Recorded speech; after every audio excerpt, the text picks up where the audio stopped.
Hello everyone, and welcome to Fictional Vortex. So we are back with an interesting series on what if Naruto was son of Hades, Artemis and Apollo. But before we start, I just want to remind you to please subscribe to my channel and hit the like button if you enjoy my content. Let's start the story. He won. He won. He would have been dancing with joy had it not been for the large hole on the side of his chest.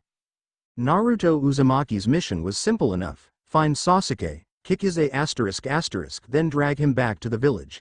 He held back, seeing as the Uchiha, traitor or not, was ordered not to be killed or lethally harmed. That was a horrible decision, one that he was regretting now. Naruto was a 13-year-old boy with a lean build, lightly tanned skin, azure blue eyes and sun-kissed hair that had a couple of red and brown streaks here and there. He was wearing black Enbu-style armor with black and orange camo pants. But the most striking features about him were the three whisker-like birthmarks on each cheek. Naruto Uzumaki was a Jinchuriki, a human sacrifice in a sense, doomed to house the nine-tailed demon Kyuubi in his navel. But more importantly, he was doomed to live a life of prejudice and hatred in his own village. Because of the aforementioned demon's attack on his birthday and the consequent sealing of said demon into him, the peaceful citizens of Konoha no Sato turned their hatred onto him. A little kid. Very mature. Anyway, Naruto had a pretty hard life, kicked out of the orphanage at the ripe age of 4, beaten on his birthday before his protectors came to his aid, couldn't buy anything but overpriced and faulty or rotten items and had his education stunted. Oh joy. But if anything, the blonde was resourceful and cunning, running off to a place called the Forest of Death, and building a house in it. He tried to live off anything he could hunt, fish or pick, or in case he was in need of any vital items, stole from some of the jerks that mistreated him. That was also where he met his surrogate mother, Anko Mitarashi, or as she put it, the great sexy and single Anko-sama. At first, things were a bit on edge with Naruto's trust issue, not to mention Anko's dislike of cheeky brats. But then things got better and the snake mistress took on her first apprentice, even if poor Naruto sometimes regretted that decision due to how tortuous her training had been. 2 years later, the Hokage found him and gave him a home at a small apartment. Plagued by paranoia, Naruto started building some traps, harmful and even lethal, to protect himself from any possible attack by the villagers, which were pretty numerous. Despite Naruto's bitterness towards most of the villagers, he managed to befriend some of the younger generation despite their parents' disapproval. His first friend was Hinata, followed by Shikamaru, Choji, Ino, Tenten, Lee, and more. He also met Anko's friend, Kurenai. The only people he never got along with were Sasuke and Sakura, who he nicknamed Duckhead and Banshee. He also became friends with people outside the village like Zabuza, Haku, Koyuki, Gaara, and many more.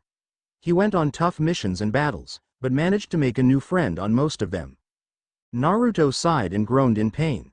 He was supposed to get Sasuke back to the village with no lethal injuries by the order of Tsunade.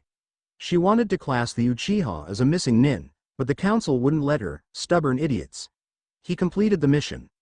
Sasuke was lying unconscious at his side while our blonde hero bled from his injuries. Naruto's eyes were slowly closing, accepting the embrace of unconsciousness. Despite the fact that he could die from blood loss, he was nothing but smiles. He was a Jinchuriki, a human sacrifice. Death couldn't be worse than the pain he endured throughout his young life. He lived a life without regrets, and that's what makes it well lived. The last thing he saw was a bright light before his world turned black. Hephaestus POV in Minato's form. Hephaestus looked at his son with sad eyes. It's been 13 years since he had last seen Naruto. When he got stabbed by the Nine Tails, he lost most of his strength and had to get it back slowly so he could see his son. When he got a third of his strength back in the 4th year, he opened the mist to see how his son was doing.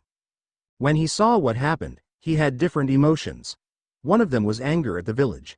Another is pride for his son and his strength, and the last one is regret for leaving him with his fate. When he got back to 100%, he opened the portal immediately and went to get his son. He waited 13 years to see his son, and he'd sooner fade than putting this off any longer.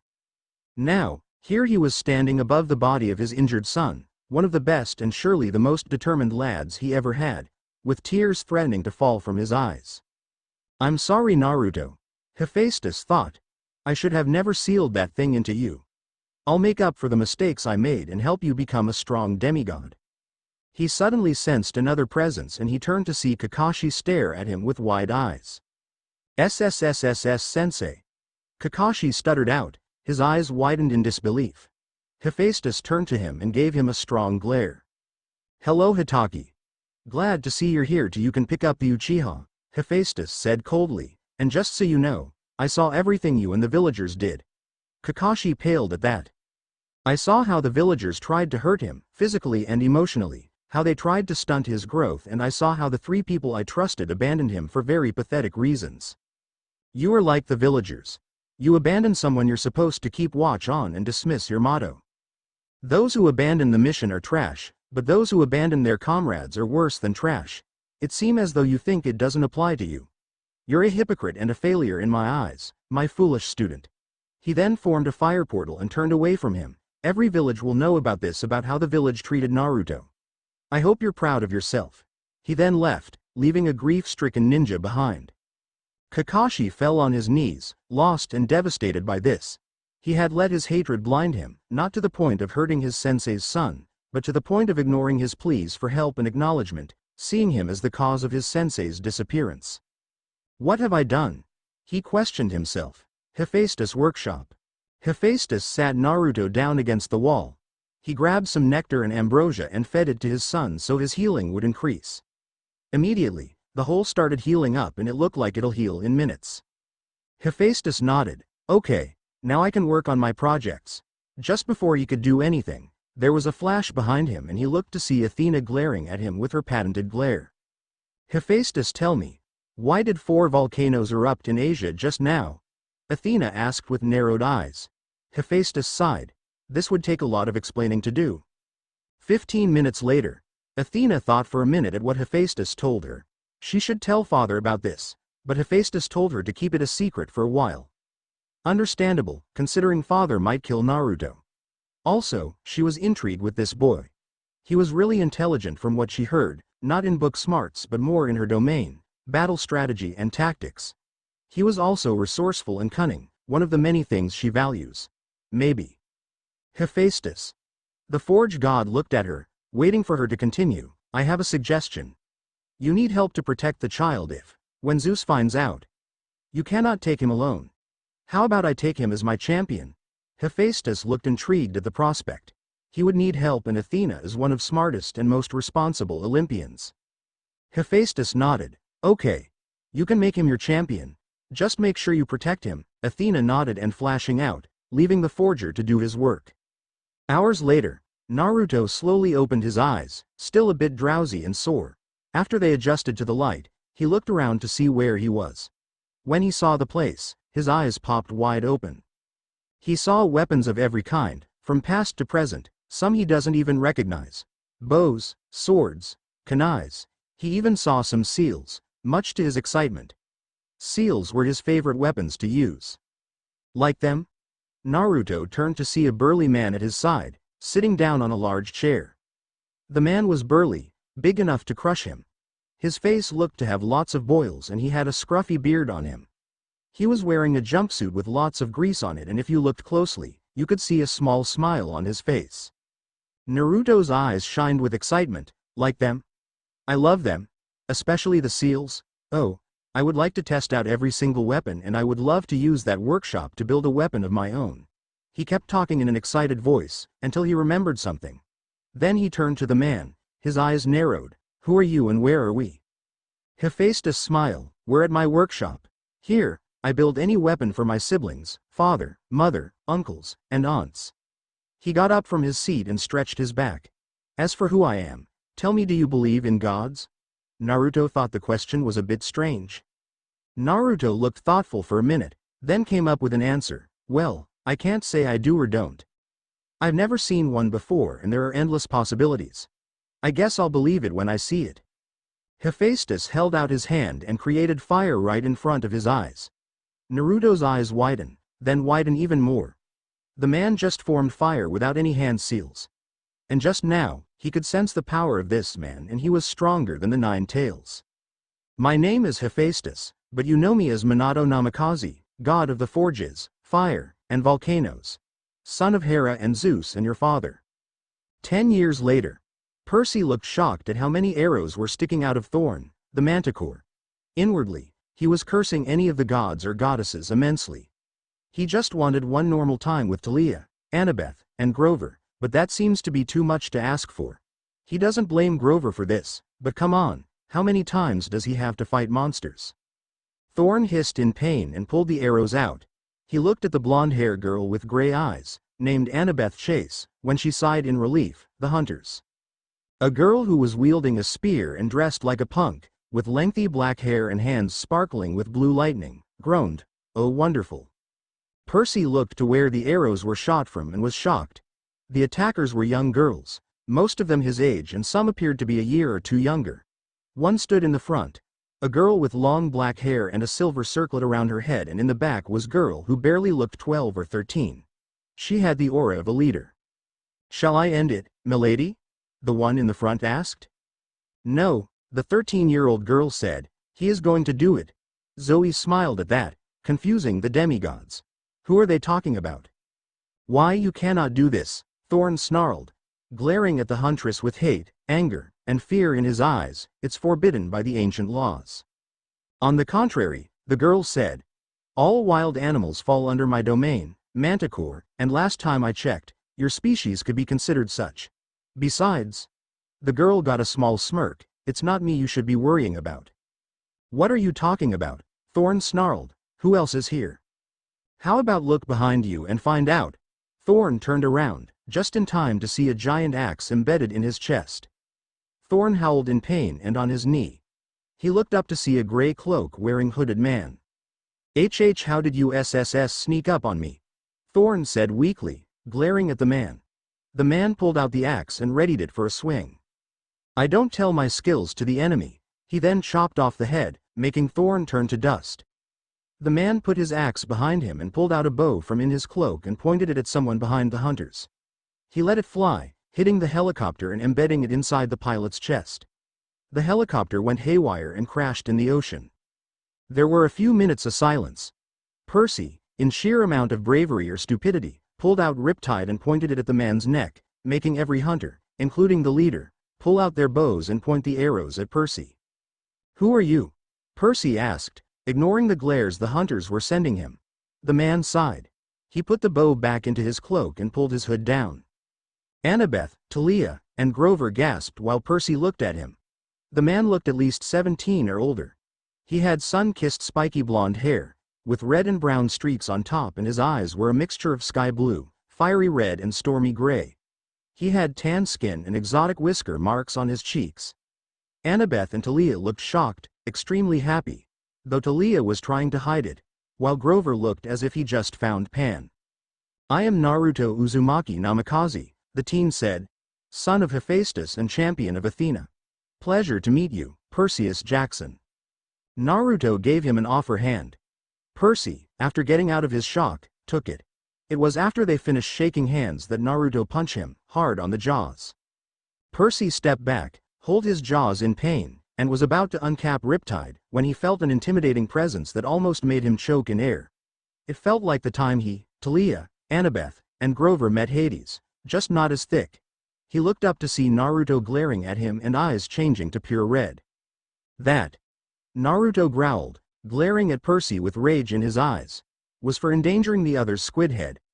You're lucky that I didn't break your jaws for that recklessness." Naruto is very protective of his friends. One time, back at his old home, he crippled Neji for hurting Hinata and would have taken out his eyes if it wasn't for Hinata kindness. "Enough, Naruto," the girl said, putting a hand on his shoulder to calm him down. Naruto, after a few breaths, calmed down and smiled in thanks, which she returned. Percy, while cradling his jaws, took the time to look at the young. She was no doubt really beautiful with her auburn hair, milky skin, and silver-yellow eyes. His heart skipped a beat when he saw her smile at Naruto. "Continue to gawk, Jackson, and I'll break the jaws next time," Naruto warned, making Percy snap his mouth shut. Naruto turned around and smiled at her, and she smiled back. "Out of every male in the world, you are the first one I enjoy to see," the auburn girl said. Then she gently hugged the teen. "It's good to see you again, Naruto." Naruto smiled even wider and hugged back. "It's good to see you too, Artemis." Percy's jaws drop. "That is Artemis. Why is she 12? When the two broke the hugs, two red blurs hit Naruto and got him on the floor. "Percy, you look down to see two twin redheads that are at least 10 years old." Naruto. Naruto look up and smile at the two. "Hey Lily, hey Rose. Are you enjoying being in the hunt?" "Yes. All the hunters are really nice and helpful towards us," Lily said, with Rose nodding. Naruto got up and looked to see Zoe approaching, with a friendly smile on her face. That stunned Talia, Annabeth, and Grover, who knew Zoe. "Good to see you, Naruto," Zoe said. Naruto smiled and hugged the girl, which she returned with a blush on her face. "Good to see you too, Zoe-chan," Naruto said. Zoe stepped back and she, Naruto, and Artemis looked at the frightened children behind Grover. The girl looked about 13, with black hair that is under a green floppy hat, olive skin and dressed in bland clothing. The boy next to her looked about 10 with the same hair and skin, but dressed friendlier. The two black eyes lock on the goddess, hunters, and demigods. "Www ho are you people?" the girl asked hesitantly. Artemis went to speak with the girl, but Naruto stopped her, shook his head. "Artemis, I know what you're thinking, but let me talk to her first." "Please," Artemis sighed, but nodded under Naruto's pleading eyes. Naruto walked up to the group, smiled at Talia, Annabeth, and Grover briefly, before looking at the children. "Hey Nico, hey Bianca. Do you remember me?" The two siblings look at him with confusion before widening in shock. "And Naruto?" Nico asked in shock while Bianca is the same and got a little blush on her face. They met Naruto at the Lotus Casino a couple of months back. When they got out, he took care of them for a bit and helped them survive. Before he left, he gave them enough money to travel and survive. Needless to say, they're eternally grateful for the blonde. Naruto smiled. "Yep, it's me. Glad to see you remember, but before I say anything, let me ask you two things. First, remember when I told you that your father was alive?" The two nodded. "Okay, and did you brush up on Greek mythology?" The two nodded again. "Why did we need to?" Bianca asked hesitantly, taking a step back. Naruto sighed and mentally prepared himself. "Because Bianca, everything that is in Greek mythology is real," Naruto stated, making Bianca's eyes widen. "The gods, monsters, demigods, everything. And the Lord of the Dead is your father." "Awesome!" Nico exclaimed, but Bianca shook her head. "No, not awesome," Bianca stated, before looking at the group. "Is this a sick joke?" Naruto frowned and shook his head. "No, it is not a joke, Bianca. Most wish it is, but it isn't." He then looked at Nico. "Hey Nico, go talk to Grover for a bit. He'll explain things to you." Nico nodded and went to Grover. Naruto then turned to Bianca with a smile. "How about we go for a walk, Bianca?" "Oh okay," Bianca said with a faint blush. Naruto smiled and turned to Zoe Nightshade. "Tell Artemis we'll be gone for a moment." "Okay." Zoe nodded and went to tell Artemis. Naruto put his hand on Bianca before they vanished in a flash yellow light.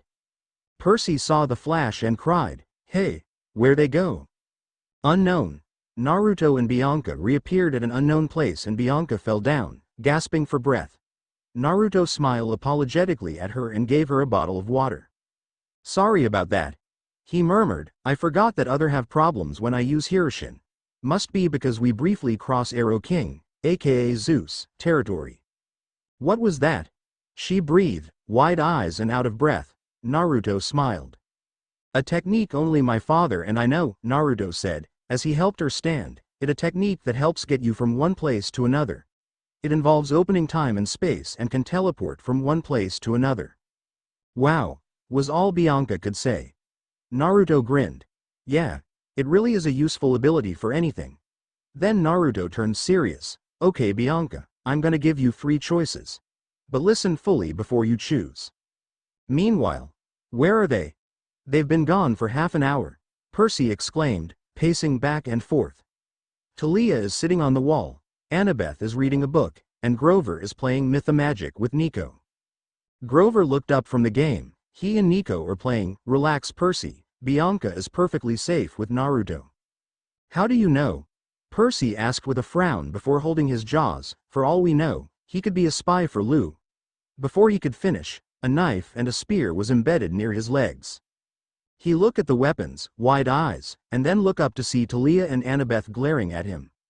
"Finish that sentence, Jackson, and I'll gut you where you stand," Talia exclaimed, with Annabeth nodding. Percy frowned at them. "Okay, what the deal?" Percy asked, crossing his arm. "How do you guys know him? Why are protective of him? Who is this guy?" "Just forget Seaweed Brain." Annabeth sighed, calming down a bit. Inwardly, she is giddy seeing her big brother, and no doubt Talia is extremely happy as well, despite her demeanor. "No, there is something off about him," Percy said, stubborn to the core. "He nearly broke my jaws." "You're lucky he didn't break your skull," Talia exclaimed. "You ignore my instructions and put everyone in danger. If one of us went injured or worse, he would have beaten your soggy butt." "Yeah, but I saved them from that manticore," Percy argued, but got cut off when lightning nearly struck him. "Talia has lightning in her eyes now." "That's not the point," Talia said, her eyes glowing in anger. "You didn't have to fight him. You could have led them back with the crowd. But instead you put everyone in danger, and Naruto gets mad when his friends are in danger." "Your anger issue is yet to be solved, Talia," Zoe said with a smirk, getting the anger eyes snapped at her. She glared at the hunter. "By the way, Nightshade, I want an explanation on how you know Naruto," Talia demanded. Zoe scowled. "It isn't your business," Zoe stated before glaring at the son of Poseidon. "Lady Artemis has request for you." "Has Naruto returned?" "Right here, with Bianca." Everyone turn around to see Naruto with Bianca, who look a bit sickened. Naruto smiled apologetically at Bianca before turning to Zoe. "I'm guessing Lady Artemis want to see us, Zoe-chan?" Zoe nodded. "Yes, Milady requested you and Jackson to go with Bianca." What about me?" Nico asked, looking up from his game with Grover and getting everyone's attention. "I mean, can I come too?" Nico. I heard you were missing a character," Naruto said before Zoe could speak, reaching into his cloak and tossing a small figurine to the 10-year-old. The boy caught it in his hand and his eyes widened. Hades. But he's one of the rarest ones," Nico cried out, looking up at Naruto with awe. "How'd you get it?" "My dad had it and gave it to me," Naruto said before looking at Annabeth. "Hey Annie, why don't you go play a game of Mythmagic with Nico?" Percy half expected for Annabeth to snap at him for calling her Annie, which was why he was baffled when Annabeth just smiled and nodded. Meanwhile, Grover sighed in relief. That game is complicated and he could barely figure it out. Being beaten by a 10-year-old kid 3 times in a row didn't help his ego at all. Naruto looked at Zoe and shook his head. "You need to talk to people, Zoe." The girl blushed, but nodded. Naruto is right, though she hates to admit it. "The tent." "Sit," Artemis said, gesturing towards the pillow on the floor. Naruto nodded and did so, causing the other two to do the same. The blonde sat strong and tall, while Percy and Bianca seemed nervous around the presence of a goddess. 2 hunters are behind them, one glaring at Percy while the other is smiling behind Naruto. Artemis looked at the two, before setting her gaze on Bianca. "So did Naruto tell you of what I'll ask?" Artemis asked. Bianca nodded. Artemis waited patiently before sighing. "And which offer do you choose?" the goddess asked when she realized is waiting for her to speak. Bianca bit her lip and looked at Naruto. The blonde sighed. "I just gave you the options, Bianca," Naruto said. "It's up to you to pick your path and I will support it no matter what it is." "And you continue to impress me, Naruto," Artemis said with a soft smile. Naruto blushed and scratched his whisker marks, a little embarrassed by the praise. It's not every day you get praise by a man-hater. "Wait a minute, what offers?" Percy asked, his eyebrows furrowed. Naruto sighed and began to explain. "Well, Bianca has 3 choices to choose from," Naruto said, looking at Percy. "The first, she can go to Camp Half-Blood. The second is that she can join the Hunters of Artemis. And the third, Naruto picked a kunai from his pouch, is that she can receive training from me and become a shinobi." "Wah! But you can't," Percy protested. "You have to come to Camp Half-Blood so Chiron can train you. It's the only way you can learn to survive." Naruto gained a tick mark at that. "Are you implying that I can't protect her, Jackson?" Naruto interjected in an icy tone. Percy ignored Naruto so he can get Bianca to join camp. "Bianca, camp is cool," Percy continued to say, It's got Pegasus stable and sword fighting arena. I mean, what do you get by becoming his apprentice? Freedom and training, Naruto stated. What? Percy asked, confused. She is free from the camp and she'll get enough training to protect the ones she loves. What do you mean? Percy asked. You are free to leave camp when you want and you get to train to be a hero there. Then tell me, why do you have curfew there, to make sure all the little heroes get a good night's sleep? And why is the death rate so high for you, demigod? Percy seemed a loss for words for that, so Naruto pressed his advantage.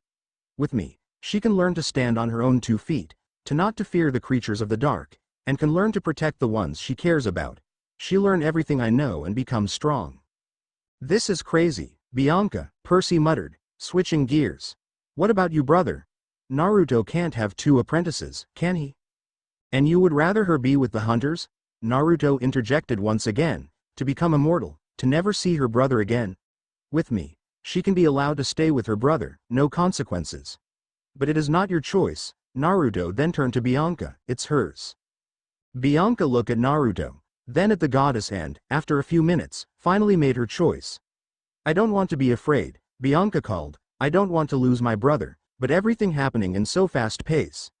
Her fist is clenching so tight, that it's white.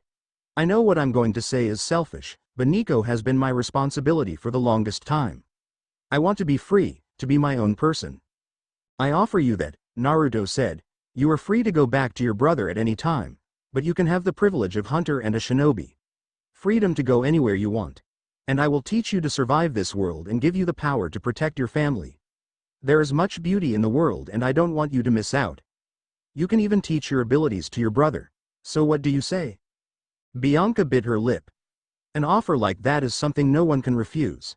To get the power to protect the ones you love, to travel around the world, to be free from all responsibility. She can even teach Nico if she wanted. After a few minutes, she finally made her answer. I accept, Bianca said, much to Percy's displeasure. Is there a way to do this? Yes, Naruto said, then pull out a cloth. Hold out your arm for me, Bianca. The girl did just that and Naruto wrapped the cloth around her. Now Bianca, do you accept the responsibility of a shinobi set by me, and to follow my word without question until your apprenticeship is complete? I do, Bianca replied. Then, without warning, the cloth began to glow and some unknown energy began to seep in her skin. Bianca began to glow a faint blue before all the energy entered in Bianca and stopped glowing. Naruto smiled. How do you feel? I feel so alive, Bianca exclaimed. I feel that I can take on the strongest of people and feel that I just got out of a small cage after several months. That the chakra inside you, Naruto said, chuckling a little. All shinobi, or in your case, kunoichi have that inside them. It intensifies your senses and gives you powers you cannot even imagine. So when can we train? Bianca asked, a bit eagerly. Naruto chuckled at that. That kinda remind him of himself when he was younger. When get to camp Half-Blood, Naruto said, until then, we can get to know each other and you can tell Nico the news. Artemis smiled. If there was any male she can trust, it's Naruto. He proved that more than once. The entire it was going on, Percy had folded on himself. He felt like an intruder and a complete failure. He couldn't believe he came all this way only to lose Bianca to a pretty boy. He admitted that he preferred losing Bianca to Naruto over the hunters, but his wounded pride wouldn't let him admit he was wrong and that camp is the best place for Bianca. Do not despair, Percy Jackson, Artemis said, you will still get to show the Angelos your camp. And if Nico chooses, he can stay there. Great, Percy said, trying not to sound surly. How are we supposed to get there? Artemis closed her eyes. Dawn is approaching. Zoe, break camp and get Bianca outfitted with Naruto's basic shinobi outfit. You must to get to Long Island quickly and safely. I shall send for a ride from my brother. Zoe didn't like that idea and Naruto groaned, but she nodded and told Bianca to follow her. As she left, she stopped in front of Percy. I'm sorry, Percy, but I want to do this. I really do. Then she was gone and he was left with Artemis and Naruto. So, he started glumly, we're going to get a ride from your brother, huh? Artemis' silver eyes gleamed. Yes, boy. You see, Bianca is not the only one with an annoying brother.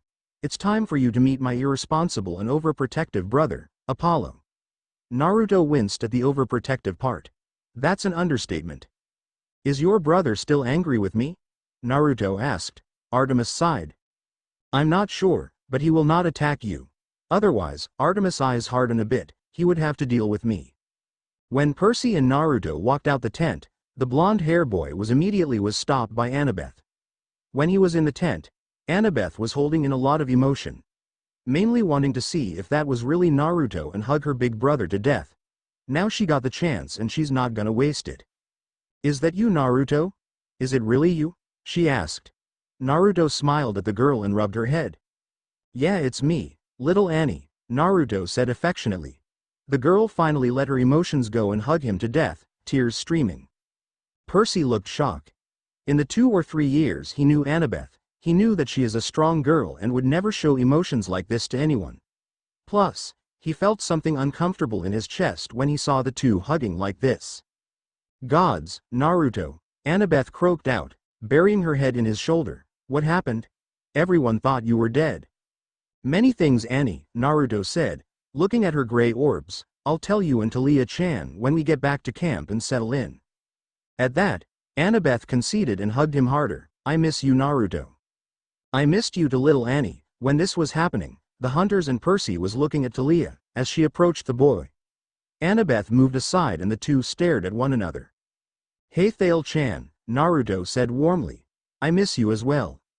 And just like that, Taliah slapped Naruto. You idiot, Taliah yelled, tears streaming in her eyes. Where were you? Why didn't you contact us? We all thought you died. Naruto sighed, a built of guilt inside him. I had to do some things, Taliah-chan, Naruto sighed. I was in other places, rescuing other demigods and doing other missions. I tell you when we get settled into camp, but trust me, you like what I have to tell you. And won't leave you guys again, I promise you that. Naruto was taken by surprise when Taliah gave him a powerful hug. It only lasted a few seconds when she pulled back, a light blush on her face. Percy was shocked at this. Taliah liked never physical affection, until now. Who is this guy? After a few minutes, a bright light approached them. Artemis lifted her arm up to protect her eyes and everyone else turned their eyes away. When the light dimmed, the gathered demigods and hunters saw a young man with sandy blonde hair, next to a red convertible Maserati Spider. The man was grinning brightly, until he caught the sight of Naruto. The smile fell and Apollo glared at him like he's the bastard Orion. Naruto groaned. Why did Apollo hate him? Hey Artie, what is he doing here? Apollo said in a not-so-cheerful voice. Artemis sighed. When is Apollo going to get that Naruto is not Orion? Naruto helped me with defeating the Manticore, Apollo. Also, Naruto will be going with the hunters and the 5 demigods so you will not harm him. Apollo looked like he wanted to argue, but kept his mouth shut. Now, I will be going to hunt down the Bane of Olympus. You won't harm Naruto again or else. She left the threat hanging with a warning glance. After she left, Apollo started glare at Naruto. Don't think because Arte is on your good book, means that I have to be nice to you, Apollo growled at him. Again, why do you hate me? Naruto asked, staring back at him just as fiercely, because if it's about Artemis being friends with me, then get over it, I'm not Orion. Artemis is not supposed to be friends with men. She swore on the sticks. Apollo snapped back at him. Naruto is really getting irritated at his overprotectiveness. No, Artemis swore not to lose her virginity, Naruto retorted. She didn't swear that couldn't make friends with a male. Also, it isn't your choice of who she will make friends with. It's her. So back off, Apollo. Apollo looked he was about to say something, but stopped himself and went to talk to Percy and Taliah, who are looking at the scene in shock, along with the other demigods. The only who aren't are the hunters, since they saw this before. Naruto walked in the forest, away from the others, before making a whistling tune. He waited for a moment before a snowy white owl came from the forest and landed on his shoulder. You see, being a champion of Athena has its benefit. For example, you can summon any owl whenever you want. Your brain can process things faster than it usually does. You can come up with battle strategy with a blink in the eye and like a child of Athena and you have eidetic memory. So Naruto remembers everything from when he was 13 to the present. I need you to watch Artemis, Naruto said to the owl. Make sure she's okay. If something happens, report to me as quick as you can. The owl nodded and flew in the night sky. After the owl left, Naruto went back with the others. The bus. After an argument from Apollo, Naruto is now on the front wheel to save Taliah from driving. See, when Naruto was with Annabeth, Luke, and Taliah, he found out that the daughter of Zeus is afraid of heights. He found that out when they had to jump off a high-story cliff. While he was driving, the demigods are talking in the back. Okay, spill it, Percy demanded. How do you guys know Naruto? When did you meet? The son of Poseidon wanted answer and he gonna get it now. Annabeth sighed. Percy isn't gonna let it go, so she might as well tell him. Okay, Percy. We'll tell you. She finally conceded, with Taliah nodding in agreement. Taliah started first. Okay, you know that me, Annabeth, and Luke were fighting together before went to Camp Half-Blood, right? Percy nodded. Well, what we didn't tell you was that Naruto was with us too. He helped us survive most of the monsters we've encountered. Annabeth nodded. Yeah. He found me first at Washington, D.C. He protected from monsters and kept me safe. She looked down on the floor, a tear falling down from her face. He was like a big brother to me. She don't want to mention that she have a crush on him. Taliah started again. Then, a few months later, he run into me and Luke when he was fighting the Minotaur. So for months it was me, Luke, Annabeth, and Naruto. Taliah then looked at Naruto, her eyes filled with gratitude and a bit of admiration. He also saved my life, she whispered. Flashback. Taliah, Luke, Annabeth, Grover and Naruto are running from a group of monsters. The monsters consist of hellhounds, Cyclops, the three Furies, and many more. The group kept running and running until one of the Furies, Alecto, used her whip to grab Taliah's ankle and pull her down. The others stopped running and saw what happening. Now, kill her, Alecto screeched to her sisters. The other two got their claws and went for the kill. Taliah tried to claw away the whip desperately, but it no good. Alecto got a good grip on her. She saw the two Furies descending on her and she closed her eyes, waiting for the pain. She waited for a minute. Then two. Finally, she opened her eyes to see why she doesn't feel any pain when she saw Naruto with his axe in hand in golden dust. If you think you're gonna kill my friend, think again, Naruto growled out to Alecto, then turned to Grover. Grover, grab Taliah now, I'll catch up to you. Grover looked like he was about to argue, but one stern look from Naruto got him to pick up Taliah and run with Luke, who was holding Annabeth to keep her going to Naruto. Taliah and Annabeth tried to struggle under the demigod and the satyr's grip, but didn't have the strength to do it and could only hear what's happening. Naruto looked at the army of monsters. There was no fear, no hesitation in his eyes. Just pure determination. To protect his friends, even it meant his death. So without a word, he charged at the army. He swung his axe at the leg of a Cyclops, causing it to fall down on a group of hounds. After that, hellhound after hellhound jumped up to chop the shoulder of another Cyclops. He dodged a claw from Alecto, then swung his axe down on a snake. He kept chopping monster after monster until Alecto whipped on the leg, making him hiss in pain and fall down. Naruto looked to where the group, to see there at the edge of the camp. Annabeth is crying, trying to reach him while in Luke's arm, and Taliah is weakly doing the same. But most of her stamina is gone and she got an injury to the leg, meaning that she couldn't run to him. Naruto heard a cackle, making him turn to Alecto and the horde of remaining monsters. Any last word, demigod? Alecto said with a smirk. Naruto smirked back, making a lot of monsters uneasy. Just one, Hirishin. Naruto disappeared in a flash of yellow, only to appear in front of the camp border. The monsters were confused for a moment, then head keep falling off, bodies separating, and limbs getting capacitated. All the monsters were gone, including Alecto. Annabeth, Taliah, Luke, and Grover stare at the scene in shock. Naruto walked over to the borderline of Camp Half-Blood and put a silver box on a tree. Suddenly, a shield erupted from it, surrounding the camp and its border. It stopped once it reached the end. Flashback ended. From then on, we used that tree to protect Camp Half-Blood, Taliah said. It made out of godly energy and ichor, courtesy of Hephaestus. It burned up monsters into oblivion if they ever try to enter. Percy looked at Naruto with different emotion, from shock to a little admiration. The teen protected his friends from certain death, the risk of his own death. He made a wall of fire that protected the demigods for many years. But he still got one more question. If he was at camp, where was he for the 2 years I was at camp? Annabeth was about to answer, until they felt a rumble on the bus. The demigods and hunters look around the bus, until they felt another rumble. Suddenly, they heard an explosion at the left side of them and some let out a scream of surprise, fear. What the heck? Naruto yelled. He looked in the rear view mirror to see a large white bird behind them. On the bird is a man with blonde hair, made into a ponytail. Bangs on his right eye while the left got makeup under it. He's wearing a robe that Naruto is all too familiar with. The Akatsuki, Naruto hissed out. He then saw the blonde hair man throw something and Naruto maneuver away from it, just in time to see it explode. Who is that? Whiskers. Thalia yelled out from her seat.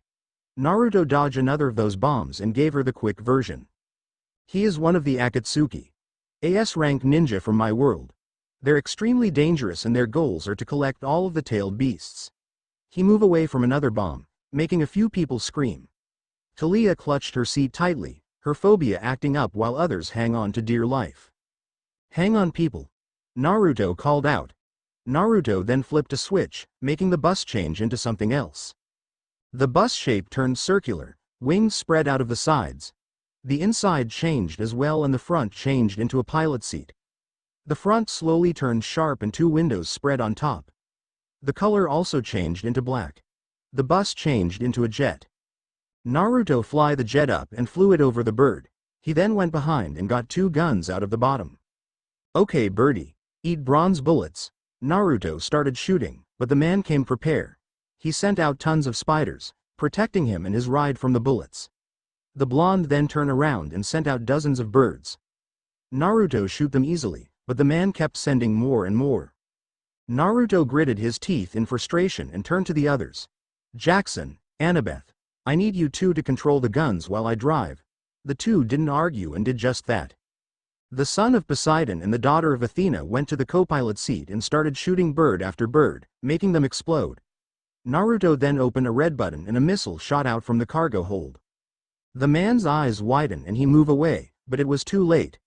The rocket exploded and the man was forced to retreat from his ride. Naruto then sighed in relief. They lost the Akatsuki member, that's good. Naruto turned around to see a lot of people looking at him. That was awesome. Nico shouted out and Percy was in agreement, although many tried to stop their heart from racing after that experience, Thalia especially. Naruto chuckled and flew the rest of the way, but something tells him that it wasn't the last time he saw the man. He should prepare when he get back to camp. Right now, he should enjoy the flight and get to Southern Islands soon. As soon as Saul landed on the ground, Thalia quickly got out and on the ground, hyperventilating. Her phobia acted up real badly in there. She had never been that scared in her life. Everyone else got out slower than her, but some were ruffled up because of that flight. Annabeth and Percy had to carry unconscious and foaming Grover. They got 2 demigods to carry the satyr so they could go to the big house to inform Chiron about what happened. When all of the demigods went in, the hunters to their cabin to settle in, they spotted Chiron and Mr. D playing their usual card game. Chiron spotted the demigods and smiled, but when his eyes landed on Naruto, his eyes widened and his jaws dropped. "En Naruto?" Chiron said in shock. At the side of him, Mr. D also got wide eyes and dropped his Diet Coke can. Naruto smiled at the centaur and waved, "Hey Chiron, long time no see." In the blink of an eye, Naruto got pulled by bone-breaking hug. "Naruto, my boy, I thought you were dead," Chiron said, his eyes misty. He let go of Naruto, giving the blonde some time to breath after that hug. "Not dead Chiron.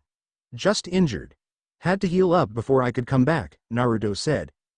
Chiron nodded in understanding. From the quest Naruto took, he was bound to get greatly injured.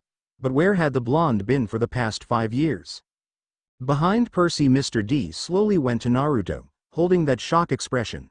Naruto saw the god and reached under the cloak, getting dozens cans of Coke. "By the way, here's your special Coke, Mr. D, Naruto said, passing a Coke can to him. Mr. D opened it with shaky hands and took one careful sip before he did something that shocked all the demigods in the room. He cried hard and hugged Naruto just as hard. "It's you. It's really you. Dionysus sobbed, holding the blonde tightly. Only one person can make this coke. Only one person who can make that taste. Meanwhile, Percy was opening and closing his mouth in shock. Talia was taking a picture of this. Annabeth was staring at the scene with wide eyes, and Bianca and Nico was staring at the scene with bewilderment. Chiron was shaking his head in amusement. Only Naruto can make Mr. D like that.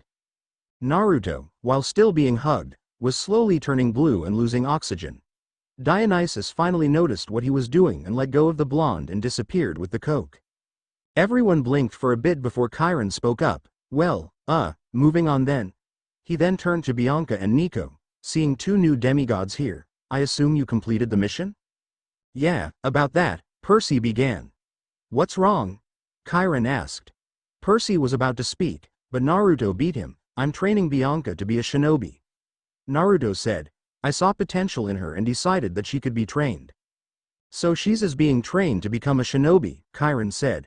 I can see no better training, especially since she's being trained by Naruto. But Percy, Chiron interjected calmly, you need to learn that there are many paths that can be taken.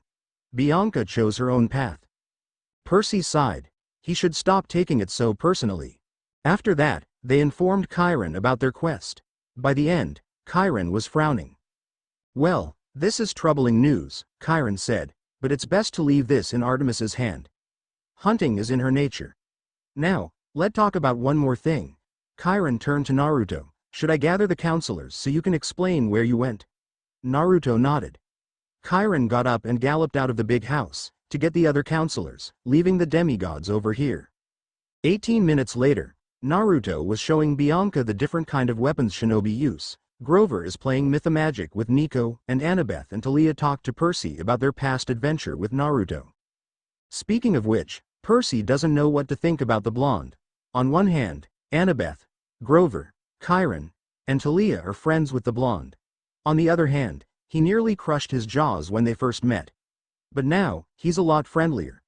Can the blonde be trusted, or is he like Luke? His thoughts were interrupted when he heard the door open. He turned in time to see Selena and Katie jump on Naruto and hug him just as hard as Dionysus had. Naruto. Okay, who doesn't know the blonde? Naruto hugged the girls back with equal force. Seeing the blonde again made them cry in his shoulders, but the blonde just whispered to them and comforted them. They haven't seen him for years, just like the others. Hey girls, I miss you, Naruto said in a warm voice. That only made the girls cry harder until they got off of him. Naruto turned to the door to see Charles, Clarice, and the stalls. Charles, it's been a long time, Naruto said, shaking the black man's hand firmly. Charles shook his hand just as firmly and smiled at his stepbrother. That it had Naruto. The whole camp misses you, it was true. When he was injured, the whole camp was in a state of depression thinking that he was dead. The ones that were hit the most were Annabeth, Talia, Grover, Clarice, Katie, Selena, Charles, the stalls, and Dionysus. Annabeth hardened her emotion during those times. Talia did as well. Grover kept losing confidence over the years. Clarice hid under a tough girl attitude. Katie focused on growing strawberries and rarely did anything else. Selena cried in her pillow during the nights. Charles focused on most of Naruto's project to honor his brother. The stalls hid their depression with pranks, and Dionysus tried to drink himself out of depression, which barely worked. Naruto flinched a little, but recovered. Well, I'm here now and I'm not planning on getting injured again or killed anytime soon. That's a promise. Charles smiled at that. If Naruto make a promise, he does his best to keep it. No matter what. The blonde then turned to the sons of Hermes and grinned. Hey Travis. Hey Connor. Have you done any pranks lately? The stalls grinned and gave him a list of pranks they did. Naruto looked at them and laughed when he read half the page. You are real geniuses, you two. Perhaps when I settle down here, we can start planning together. The stalls hop up and down excitedly. Naruto told them stories of his achievement. He once painted his village national monument, in full view, wearing a orange kill me jumpsuit, just to put salt on the wound. So they have a right to admire the blonde. To be working with him, is any prankster's dream. All of the demigods that knew of the stalls and Naruto reputation felt shivers up their spine. The only one who didn't know is Percy, Nico, and Bianca. Naruto then turned to Clarice and walked to her. Clarice walked to him as well. Finally, when they got to arm's length, Clarice let her emotions control her a little and hugged the blonde, a few tears coming out. "I miss you, Whiskers," Clarice said. Naruto smiled and hugged her back. Only Talia and Clarice ever call him Whiskers. "Miss you too, Clary-chan." Naruto responded back. Clarice's heart fluttered, hearing her name again. In the background, Percy's jaws dropped. This week is becoming more shocking. And he's seeing something that he thought he would never see. Clarice hugging and showing emotion. After that intimate, Clarice let go and glared at everyone. "If any one of you ever mention this, I'll cut your private parts and hang them on my wall." Many of them pale and cover their precious parts, except Naruto, Annabeth, Charles, and Talia. "I see you got that henge on," Naruto said, grinning. Clarice smiled and enveloped herself in a puff of smoke.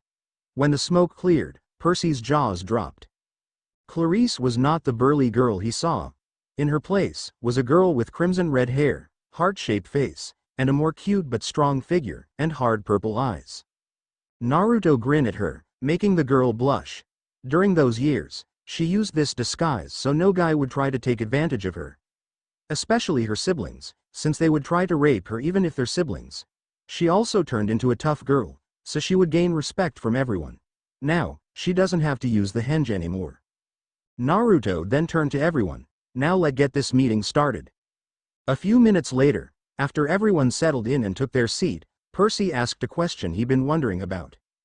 "How do you know everyone over here?" Percy asked. "Simple, I rescued and trained every one of them," Naruto said, "while the demigods, except the D'Angelo siblings, pull out their shinobi headband to prove it. I rescued all of them from abusive parents, monsters, or human problems and trained them so they can defend themselves. Some were more impatient than others." He gave a pointed look to Annabeth, making the blonde smile sheepishly. Annabeth learned to throw and fight with a knife. Talia learned sword fighting and electric abilities. Luke and the Stalls learned tracking and stealth. Selena learned knife fighting and hand-to-hand combat. Clarice learned wrestling and fighting with the spear along with some earth abilities. Charles learned to forge weapons and axe wielding as well. Katie learned some plant abilities. And I taught Grover some martial arts ability along with increase his tracking skills. Percy jaws drop. That's a lot of abilities. Then, Percy got 2 questions. When did they been trained and what kind of abilities do you have? Naruto smiled wryly at that. "I trained them when we were young and will fully train them when I'm settled in," Naruto said. "As for my abilities, I can do all elemental attacks, mastered every weapon, perfected my tracking and stealth skill, and learned every jutsu known in my world. I also got eidetic memories and the power to talk to owls, as well as an increased thinking capacity and fast reflexes." Percy's got wide eyes at that. Again, this week is full of surprises. Before he could ask anything else, Talia beat him to it. "Okay, now my questions. Where were you for the past years? The camp has been in a state of depression ever since you left." Most of the counselors nodded at that and looked at Naruto expectantly.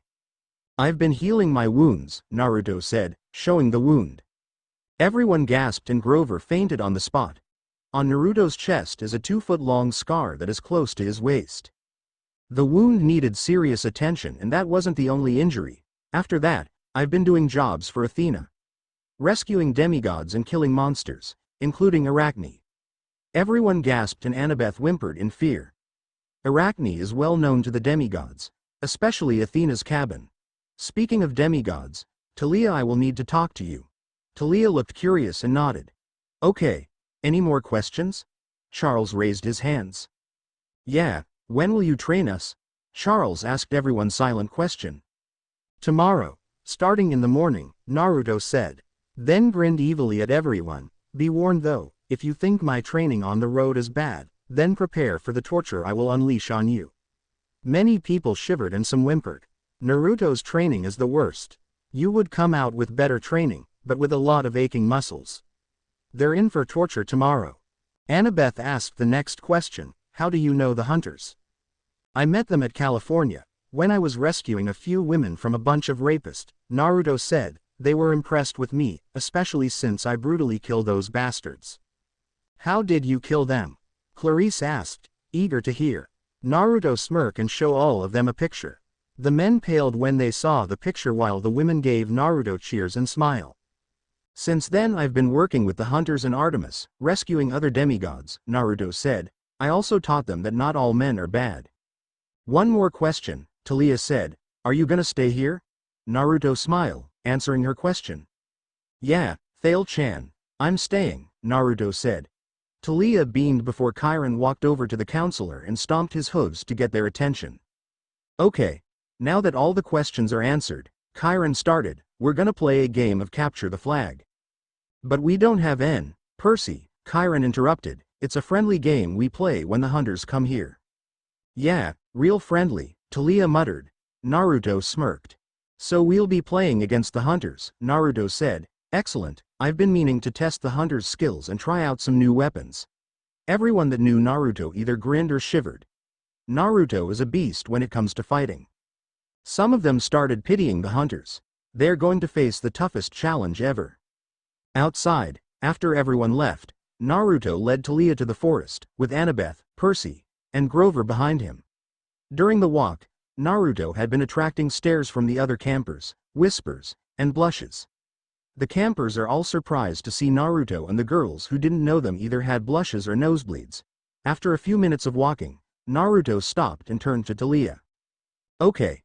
Taliah, before I tell you anything, I need you to swear on the sticks you won't overreact and do something rash.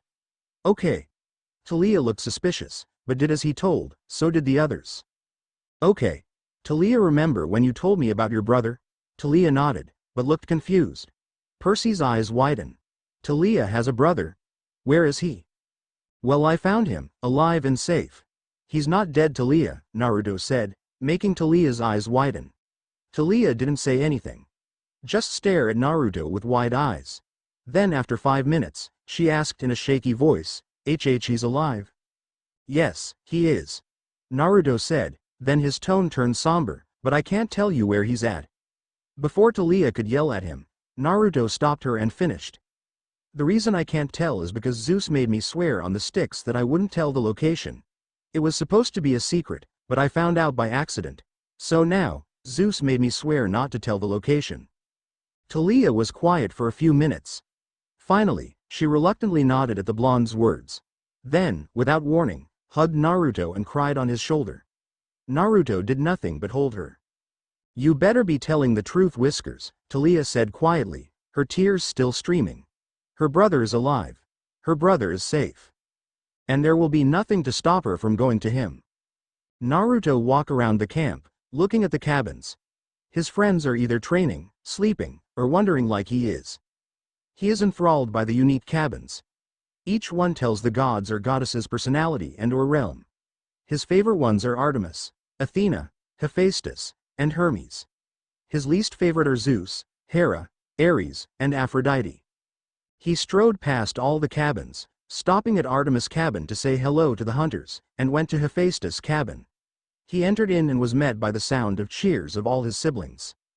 Okay, everyone calm down, Beckwonder said to everyone. Now, for the people who don't know him, I would like to introduce you to Naruto, our brother and protector. The original and soon to become leader of this cabin. The new cabin mates look at Naruto with awe. They heard stories of Naruto. How he's a master builder, how he rescued various demigods, and is protector of this camp. Because of him, this cabin is filled up with most of their brothers and sisters. 15 of them, since Hephaestus rarely ever cheated on his wife and only did so because he loves the women he had met. Naruto smiled at them all. Hello, my brothers and sisters. I hope to get to know you when I stay here. For the ones who are new here and for the ones who already know me, I'm glad to come back. One of them, a girl who is 16 years with brown hair and brown eyes, walked over to Naruto and hugged him. It's good to see you again, big brother, the girl said tearfully. Naruto smiled and hugged her back. It's good to see you too, Medalus, Naruto said, gently. Medalus is one of the people Naruto found traveling while living in camp. He found her being sold to a pedophile. The one who was trying to sell her was her stepdad. Naturally, he was mad, so he killed the dad and the pedophile in the most brutal way possible. When he finished killing those bastards, the girl latched onto him. She sobbed on him, saying thank you over and over. Naruto comforted her till she calmed down, but she still latched on him like a lifeline. When they got to Camp Half-Blood, she flinched away from everybody, even from her siblings and especially away from the older campers. She latched on Naruto when she can and sleep with him to keep the nightmares away. They got closer and closer over the years, closest out of all the siblings. "So Charles, what happened to my weapons when I was gone?" Charles smiled and beckoned him over to the workshop, showing all the weapons he repaired. One of them is a pistol filled with bronze bullets. Next is the assault rifle with imperial gold bullets, an endless supply of both bullets. The third is a stealth chest plate, making anyone invisible. Even the Byakugan couldn't see it. The fourth is a hilt. When used, your elemental abilities is fused with it, making an elemental sword. In other case, a new version of a lightsaber. And the fifth is an endless bag of Greek fire grenades, with a timing button in it. "All fit and ready to use," Charles said, holding out the pistol. Naruto grabbed the pistol and put it on his holder. Gathered all the weapons and put them in his cloak. "Thanks, Charles," Naruto said, then turned to the others. "Now, since I'm taking back the mantle of counselor of this cabin, I'm gonna give a brief review for those who doesn't know." Naruto crossed his arms. "We're gonna do full-on training at 7 o'clock a.m. to 12 p.m. with all the other cabins. There will be no breaks, no complaints, and no chickening out. I can't protect all of you all the time, so I expect you to train to defend yourselves. Understood?" "Yes, sir," the Hephaestus children said firmly. Some of the older cabin mates are getting excited at finally getting to train in the shinobi ways. Naruto smiled. It's good to see some of them get excited. Kinda remind him of himself when he was younger. Soon, Chiron called for an assembly and everyone walked to the dining halls to hear the announcement. There were many murmurs of excitement when they saw Naruto over here. "Campers," Chiron called, "we got 2 new campers and one that return here," all claimed. Cabin 11 sighed in relief. Their place is getting way too crowded. Bianca, Nico, and Naruto took the stage. The 2 younger ones are now wearing orange shirts and blue jeans. When everyone landed their eyes on Naruto, some gasped in shock. Every older camper recognized Naruto. Hermes' children eyes shine in heroes worship. Aphrodite's daughters look at Naruto with hungry eyes. Ares' sons glare at Naruto along with some of Apollo's children. The hunters smile at him along with Athena's children and Hephaestus' children, and the nymphs all have blushes on their faces. Chiron watched in amusement when Talia, Clarice, Katie, Metellus, Selena, Zoe, most of the hunters including the young red-headed twins, Bianca, and Annabeth sent glares to everyone who was blushing or staring at Naruto like meat. They were either jealous or overprotective. "Bianca and Nico," Chiron called out. Bianca and Nico stepped forward and a yellow-green flame instantly appeared above, forming the symbol of Hades. The campers quickly chattered until Chiron neighed loudly to get all of their attention. He bowed down. "All hail Bianca and Nico D'Angelo, children of Hades, lord of the underworld." The campers knelt and bowed their heads, along with Naruto and the hunters. Bianca wanted to ground to suck her up while Nico is bowing to the others as well. "And also, I like to reintroduce our old camper and protector, Naruto Uzumaki, son of Hephaestus and champion of Athena." All of the campers that knew Naruto, except Ares and half of Apollo's kids, cheered in happiness. For those who don't know him, he was originally a camper of ours. He'd rescue half of our campers and helped with their training to survive. I would like for you to treat him like you would treat others. The campers broke into whispers. The older ones talked about how Naruto is back while the younger ones talked about how it was rare for a demigod to become a champion and, in Aphrodite's case, how hot Naruto is. Naruto walked over to his table and sat with his siblings. "Ramen," Naruto said.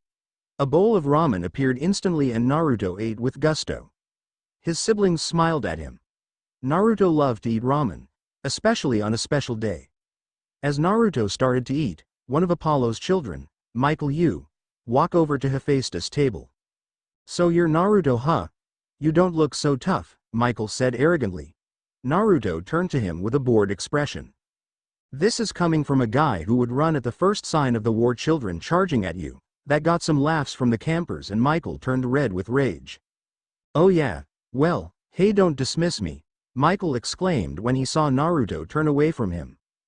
"Go away you, I have no quarrel with you." Michael grabbed Naruto on the shoulder, but it ended up a mistake. The blonde grabbed his hand, twisted it, and sent him sprawling on the ground. Naruto's eyes turned red and sat on one knee, clutched his shoulder, and whispered in Michael's ear. "This is a fight you shouldn't pick, but if you insist I will fight you at 10 a.m. at the sparring field. All out with any weapon you choose. Prepare yourself, you will be fighting for your dignity." The son of Apollo was frightened by the voice, but didn't show it and nodded. He is confident that he could beat him. Naruto let go of his shoulder and got back to his seat. Everyone was silent. No one said a word. Finally, the Stoll brothers and Nico broke the silence, saying, "That was awesome." The people broke into exciting chatter. Everyone heard what Naruto whispered to Michael and is looking forward to the fight. Some of the girls are blushing. Even though it was scary, Naruto's intimidating posture was kinda hot. Naruto turned to his brothers and sisters. "So are you all gonna watch me fight?" The siblings nodded and Metellus hugged Naruto in support. Metellus smiled at her big brother. "You can do it, Naruto. We know you can." "Yeah, I mean, if you can beat Ares in a sword fight we know can defeat you," one of the Hephaestus males said. Naruto smiled at his siblings for supporting him and got back to eating his ramen. After dinner was over, Naruto said goodnight to the hunters and his friends and went to bed with his siblings. When he was sure that everyone is asleep, he got out a box of cigarette and light one up. He blew out the smoke and formed a halo. During the years, he formed a habit of smoking like the Jonin, Asuma did. It kept him calm and relieves the stress from his body.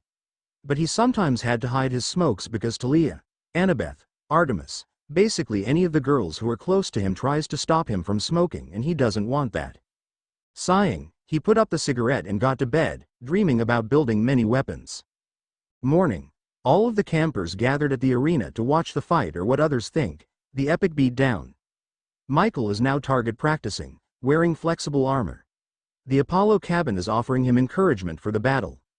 Charles got to the bench and walked towards Talia and the others. He's on his way. He's preparing. Talia and Annabeth nodded.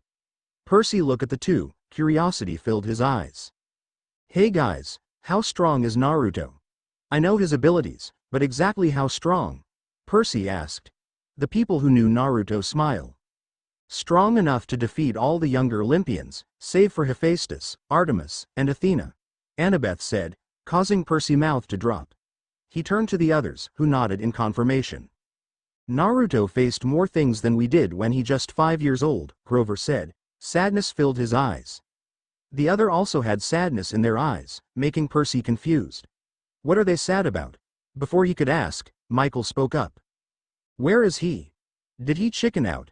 "Figures. Anyone related to Athena, blood or no, is bound to chicken out," Michael said with a sneer, causing all of Athena cabin to glare at him. He didn't say anything about Hephaestus cabin since all of them is strong. He has some form of common sense. "Take that back. Naruto is gonna kick your butt," Nico said, his eyes fill with anger. Bianca would have scolded her brother, but she is angry as well. Michael sneered again. "Then where is he then? Where is the so-called protector?" "Right behind you, waiting for you to notice me." Michael turned to the back, along with the others, to see Naruto leaning on his bow staff. Naruto's armor got their attention. His breastplate is red with brown strap lines that is crossed diagonally and two more that is shaped like an X on the top. His shoulder cap is triangular and kneecap is as well. The thigh of his armor is triangular as well and red pants. His shirt is long sleeve as well with the same triangular armor on the arm and forearm, and brown straps on his arm as well. His boots are a combination of black and gray, a brown belt, and the armor have yellow lining. Naruto called it the dragon armor, hint, hint. His bow staff is bronze metal, with imperial gold metal sharpened on the edges. Luckily, he got gloves to protect himself from cutting himself. He's also got knives in his belts to throw. Many cheered, while some have starry eyes when they saw the armor, though the girls blushed when they saw it. Badass, some of them thought out, others thought about what items the armor is made out of while the girls are thinking how hot Naruto looks. The hunters, Chiron, Dionysus, the satyrs, and the nymphs look shocked. "The mantle of the champion," Grover said in awe. The others looked confused while Annabeth snapped her head at the armor. "The what?" "The demigods, except Annabeth," said. Zoe snorted behind them. "The mantle of the champion is the armor of the champion, Hawk. He was the champion of Athena and was the protector of a city called Kirkwall. Percy and Talia turned to her in confusion while Annabeth looked at her with curious and excited gaze. "Where did he find the armor at?" Annabeth asked, excited to find out. Zoe smiled in amusement. "He found it during his travel with Milady and her hunters," Zoe said. The others were waiting for her to continue, but Zoe stopped there. "Who is Hawk anyway?" Percy murmured, with the others wondering the same thing. Athena's children looked at them like they asked who Zeus was. "You don't know the legend?" Annabeth asked, incredulously. "Hawk? The champion of Kirkwall? Savior of mages?" When the demigods gave her a blank look, she and her siblings shook their heads sadly. "What is this world coming to?" "Nice armor, Goldilocks," Michael taunted. "Unfortunately, that won't help you against me. Soon, you'll feel the might of Apollo." Naruto twisted his staff around and said to the archer, "I'm sorry, did you say something?" causing the archer to face fault and everyone to laugh. Michael quickly stood up and turned red with anger. "Ah!" Michael yelled in rage and launched an arrow. Naruto threw a knife and cut the arrow.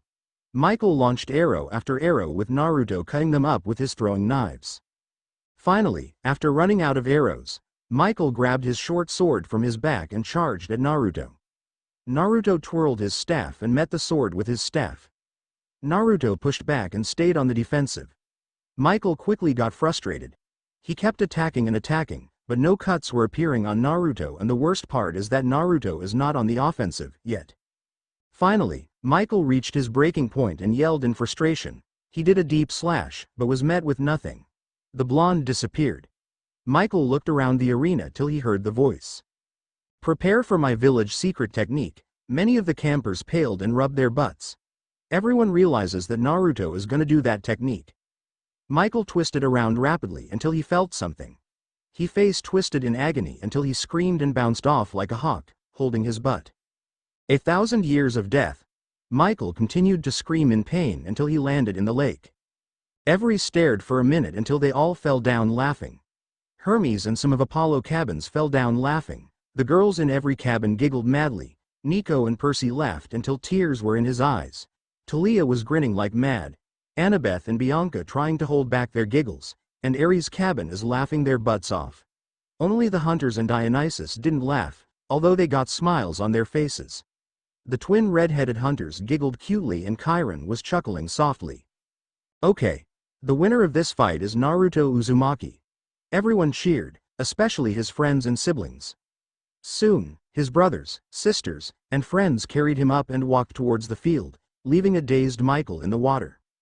Later, after some partying and an apology from Lee Fletcher, Apollo cabin counselor, Annabeth dragged Naruto to the forest with Percy, Talia, Bianca, and Grover behind him. As soon as they were far enough, everyone immediately started asking questions, until Naruto stopped them. "Okay. One at a time please," Naruto said with a nervous chuckle. "Who's first?" Annabeth raised her hand. "Where did you get armor, Naruto?" Annabeth asked, excitement in her voice. Naruto chuckled. He should have expected that question. "It was a gift from Athena," Naruto said. "She wanted me to wear it since it belonged to one of her former champion." Percy raised his hand next. "How does Annabeth know this?" Percy asked. Naruto smiled. "I told Annie some stories when we were on the run. I tell it to her every night before she went to bed. She was really cute, looking at with those wide, curious eyes and always begged to tell her another." Naruto. "Stop," Annabeth cried, said in embarrassment, her face red as a cherry. "Or do I have to tell them about Kione back at California?" "Touché, little Annie, touché." Talia narrowed her eyes at them, but they didn't answer her silent question. Finally, she sighed and asked her question. "Okay, now who the heck is Hawk?"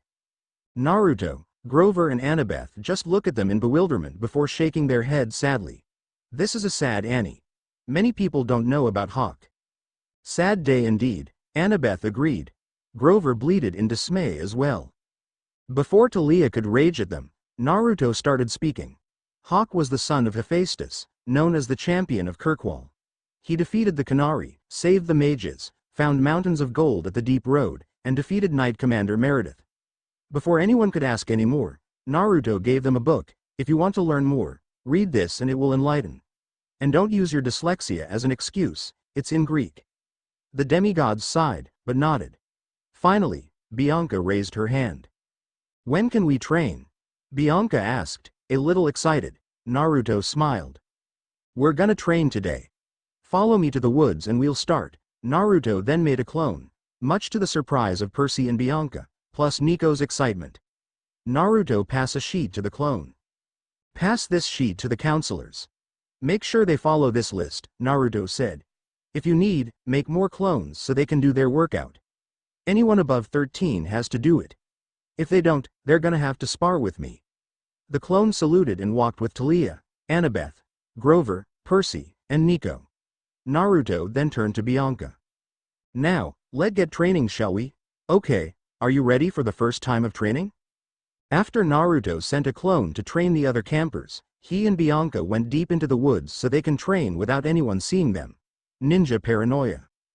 Yes, Bianca said, a little excited and afraid. Any would be excited when they're about to train in the ninja ways. Kids from both worlds. Naruto motioned her to sit down and Bianca did. Let's get to know each other first, so it won't be awkward with each other. Naruto said, I'll go first. My name Naruto Uzumaki Namikaze. I like ramen, weapons, forging, my family and friends, and training. My dislike is people who betray their friends and or family for power, rapists, perverts, Aphrodite, Hera, Ares, and Zeus. My hobbies are sparring, forging, cooking, reading, hanging out with my friends and hunting. And my dream, well, is to find a true safe haven for all demigods. Bianca looked at him with multiple emotions. She's liking Naruto more and more from what he told her about himself. My turn then, Bianca said. My name is Bianca D'Angelo. My likes are Nico and my mom.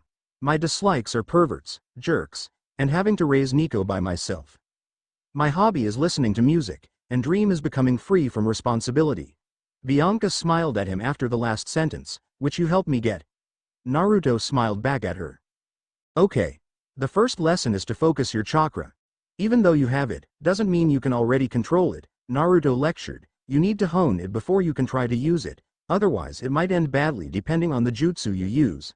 Bianca nodded in understanding, absorbing everything she can. Okay. You ready? Bianca nodded once again. Good. Now close your eyes. Breathe in and breathe out. Shut down all your senses. No one is here but you. Repeat that in your head. Bianca did all that, breathing in, closing her eyes, and shutting down her senses. She did those things in the exact order until she felt the same power. The same one Naruto gave her. I'm sensing Naruto, Bianca said in an excited voice. Naruto smiled. This girl is a fast learner, much like Annabeth, that for sure. His eyes widened when he saw the chakra she has in her, but shook out of his surprise. She's one of the big 3 children, so of course she would be strong. Good, now try to focus on that energy and control it. Make it do your bidding, Naruto said. Bianca started targeting the energy in her body and trying to control it. It's easier said than done. Bianca started sweating a little when she started straining a little when the chakra began going wild a little. This is like trying to control Nico when he's in a sugar rush. But still, she's determined to do this.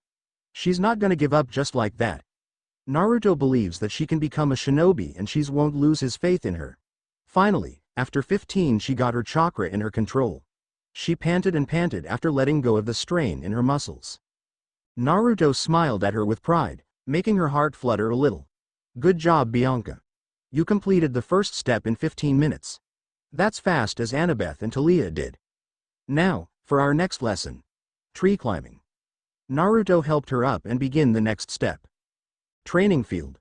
The camper's training regimen is what you would call hell. When Naruto said you were going to train, he wasn't kidding. Various campers are doing different things. From sword fights, to hand-to-hand combat, to exercises that would make a pro wrestler sweat. Come on you maggots. Show me some steam coming out of you. My grandmothers can do better than you, mortal ones and godly ones. Naruto roared out to everyone. Some of Apollo kids are doing hundreds of push-ups with one hand. Some of Ares kids are running up a hill holding up heavy bags on top of them, and Hermes kids are running laps with chakra braces that weigh 300 pounds. This is the usual training regimen Camp Half-Blood when Naruto is here. Gonna break an arm, Lee strained, pushing up and down. Some idiot from Ares' cabin said the Naruto original training regimen is too easy and can do it with one hand behind his back, so Naruto made the exercises harder. He cursed Mark for opening his big mouth. Now, they in this Tartarus induce torture. Speaking of Mark, he's currently sprinting at the highest hill with one hand behind his back and a bunch of angry nymphs on his tails. How he anger them? Well, let's just say that Naruto showed them a certain perverted book that Mark was hiding in his bed. And that book was filled with wood nymphs. Meaningless to say, the nymphs are bloodthirsty now. Meanwhile, some of Athena kids and Ares kids are sword fighting with Naruto. Well, not sword fighting, more like a beatdown that the teens are facing. Naruto is a ruthless teacher. One of the clones crossed his sword with one of Ares' kids and slid it out of his hands. He then held up the sword at the teen's neck. Your reflexes need to become faster. You rely too much on your strength and not enough on speed or agility. Strengthen up your left hand and practice with the sword with your right hand more. The Ares kid nodded. He would have argued, but Naruto knew more than anybody about fighting. He's been fighting since he was 4. Others kids are practicing hand-to-hand combat with Naruto, various techniques from the ninja world. A mixture of Ares, Athena, Hephaestus, and Hermes' cabin are in that training regimen and was getting their butt beaten down by Naruto. Strengthen your kicks, curve your arms a little more, and Naruto then disappear and kick the Athena child he's been fighting with under the legs, making the child fall down. Never let your guard down. The Demeter and Aphrodite cabin are practicing kunai and shuriken throwing. Some of the Aphrodite kids wanted to do it, but others had to be bribed. With the few boys hair gel and cologne. With the girls, he said he would fight shirtless at capture the flags. Even though he hates Aphrodite because he cheated on his dad, doesn't mean that he hates her other children. Though he is still a bit miffed at Drew for trying to charm him into being her boyfriend. One of the clones saw Katie struggling to throw the kunai and moved to help her out. Katie, you got to get your feet separate and your arms bend crossway. Don't think too much on it and just do it. Katie did everything Naruto instructed and made a perfect shot. Katie beamed at Naruto and hugged him. Thanks Naruto, you're welcome little sis. Another clone is teaching the kids, including Nico, about Greek mythology and some of the Dragon Age mythology with Annabeth and Selena. They decided to tell them the history of the champions since most of the campers didn't know. The only ones that did know was Naruto, Annabeth, Selena, Katie, Chiron, Grover, the gods and goddesses, and all the satyrs and nymphs. Right now, he is telling them about the Blight. King Kalian led the biggest army led in Ferelden to fight the Darkspawn horde, with the Grey Wardens by his side. But it was all for naught as he was betrayed by his most trusted general. The kids started shouting in outrage when they heard. Annabeth and Selena continued for him.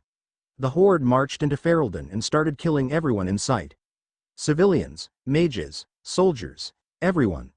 The champion's family barely escaped in time. While they are reading, Clarice and Talia are getting ready to spar with yet another clone. Naruto wanted to see if they improve in their skills in the spear, so he brought out Cylinder, named Kasai, means fire, and change it into a spear. Okay you two, let's see how far you two have gotten, Naruto said smirking. The two girls grin and charge at Naruto with their spears raised. Naruto parried the two charges and sent them stumbling behind him. He turned with the same smirk, too predictable you two. Come on, I know you can do better. The two got annoyed by that and did the same thing. Naruto shook his head and was about to block until he got caught by surprise. Talia stabbed under while Clarice aimed at his head. Naruto, wanting to protect his third leg, blocked Talia's spear and moved his head to the side to dodge Clarice's spear. He stepped back from them and held his spear in defensive position. Not bad, Naruto said, but you have to do better than that to make me even sweat. The girls are planning to. They have no delusion in defeating him since Naruto is the more experienced out of every demigod, but that doesn't mean they couldn't try to hit him. Talia slammed her spear down, making an electric current on the front, but Naruto jumped up to avoid being fried. Clarice got on Talia's back and jumped up, before throwing the spear at Naruto. The blonde got prepared though and spun to dodge the spear and throw it back at Clarice. Clarice manages to grab it before it could stab her in the neck, but force her to slide backwards a little. Naruto got down and charged at the two. Talia did the same with Clarice not far behind. The three started clashing and parrying each other looking for a weak spot. Naruto managed to find one when the three clash against each other, Clarice and Talia's spear pushing on the top and bottom part of Naruto's spear. Before they could get an edge, Naruto pushed down the spear making the two spin and land on the ground, the wind knocked out of their chest. "I win," Naruto said, but then saw a wound on his shoulder. "Look like you two finally wound me, you two. Congratulations." Naruto helped Talia up, then Clarice. The two grinned when they saw the wound. "Yeah." The two cheered, high-fiving each other. The two finally wounded Naruto after all these years. They were extremely happy about that, even though it was just a clone. The two saw the real Naruto and Bianca walking towards them. Bianca looked rough up and soaked. The clone poofed out, giving the information to the real Naruto. "Congratulations, you two. You finally wounded me, even if it was a clone." Talia grinned while Clarice smiled. The two felt good when Naruto praised them since he is stronger than anybody in the camp. Talia then turned to Bianca. "I'm guessing she was training in tree climbing and water walking?" Naruto nodded and Bianca winced, cracking her back a little. "Those were some hard falls." "Yeah, she took about half an hour to get the tree climbing done and another half to do water walking. Luckily, she had a teacher who got same amount of chakra as her, if not more," Naruto said. "It would have taken Bianca all day to do those things if not for that." "Yeah, good thing, otherwise I would have broken my back," Bianca said, sighing in relief that she had Naruto as a teacher. Then she looked at Naruto. "Where is Nico?" "He's with the other children," Naruto said, pointing at the group of kids with his clone, Annabeth, and Selena telling stories to them. "My clone is telling them a story about the Dragon Age." Bianca nodded in understanding.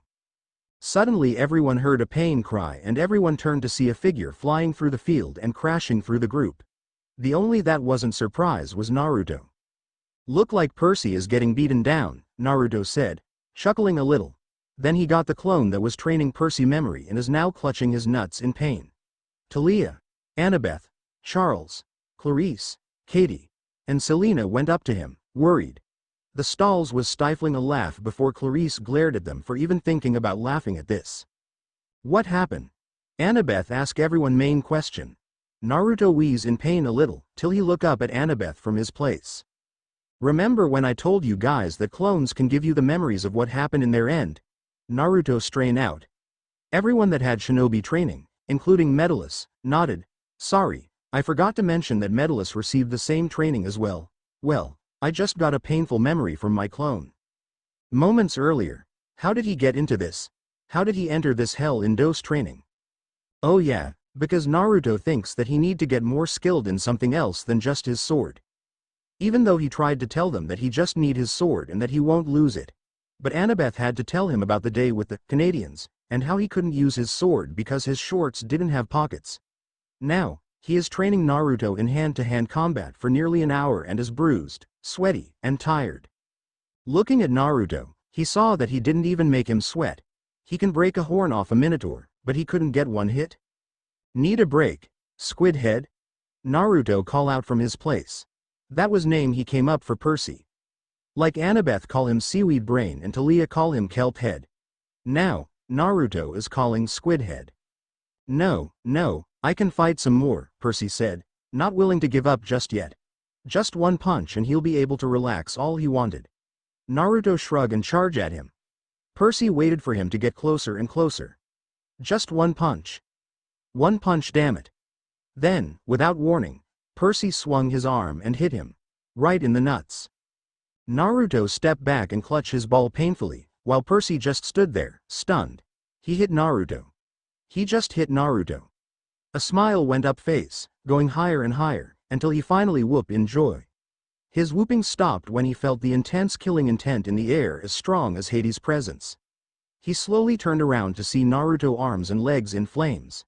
Said person is glaring at him with literal fire in his eyes. "You," Naruto whispered in a deadly voice that can make the big three wet their pants. The fire increased and he got into taijutsu stance, just messed with fire. Percy gulped. "He's dead." Dynamic entry. Bang, present. Everyone in the field wins either for Percy or Naruto. Both of those things are really painful.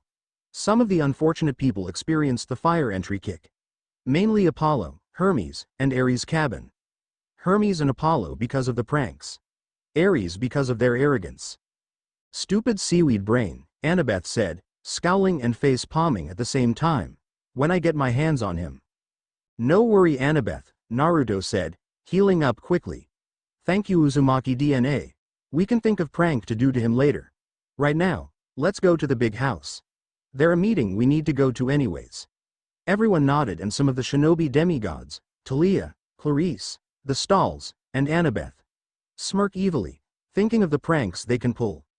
Many step back in fear. One of them pranking is bad enough. Two or all of them. Feel sympathy for the poor soul that angered them. Big house. Everyone is in the big house, waiting for Chiron so they could plan for capture the flag. Travis and Connor are talking rapidly about the pranks they can pull with Naruto. Annabeth and Talia planning the prank they will pull on Percy for kicking Naruto in the balls. Seeing Naruto after years of him missing, they won't allow anyone to hurt them, but themselves and the other girls. Selena is talking to Katie and Bianca about ways to throw shuriken. Lee is trying to get some rest from that hellish training. Percy is doing the same as well, all healed up, but still tired. And Clarice and Naruto are talking about the kinds of weapons. Finally, Chiron came in and clamped his hooves.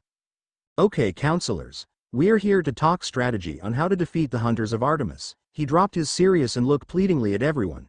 He might have gotten on his knees if he wasn't half horse. Does anyone have a plan? Anything? Well, I got something, Naruto said, and everyone turned to him. Everyone, except Percy and Bianca, got at his face and practically yelled, "Tell us." Even Chiron did it. Naruto, Bianca and Percy sweat drop at that. The hunters must have never lost. Okay. First, get off, Naruto yelled and everyone got off and rubbed their heads a little sheepish at how they reacted. Okay now, we need Annabeth as one of the leaders since she got a good head on her and won't let her emotion gain control of her. Annabeth blushed at the praise, making Percy make a fist, then she looked up in confusion. Wait, what do you mean one of the leaders? Annabeth asked. Why not just have one leader, instead of many?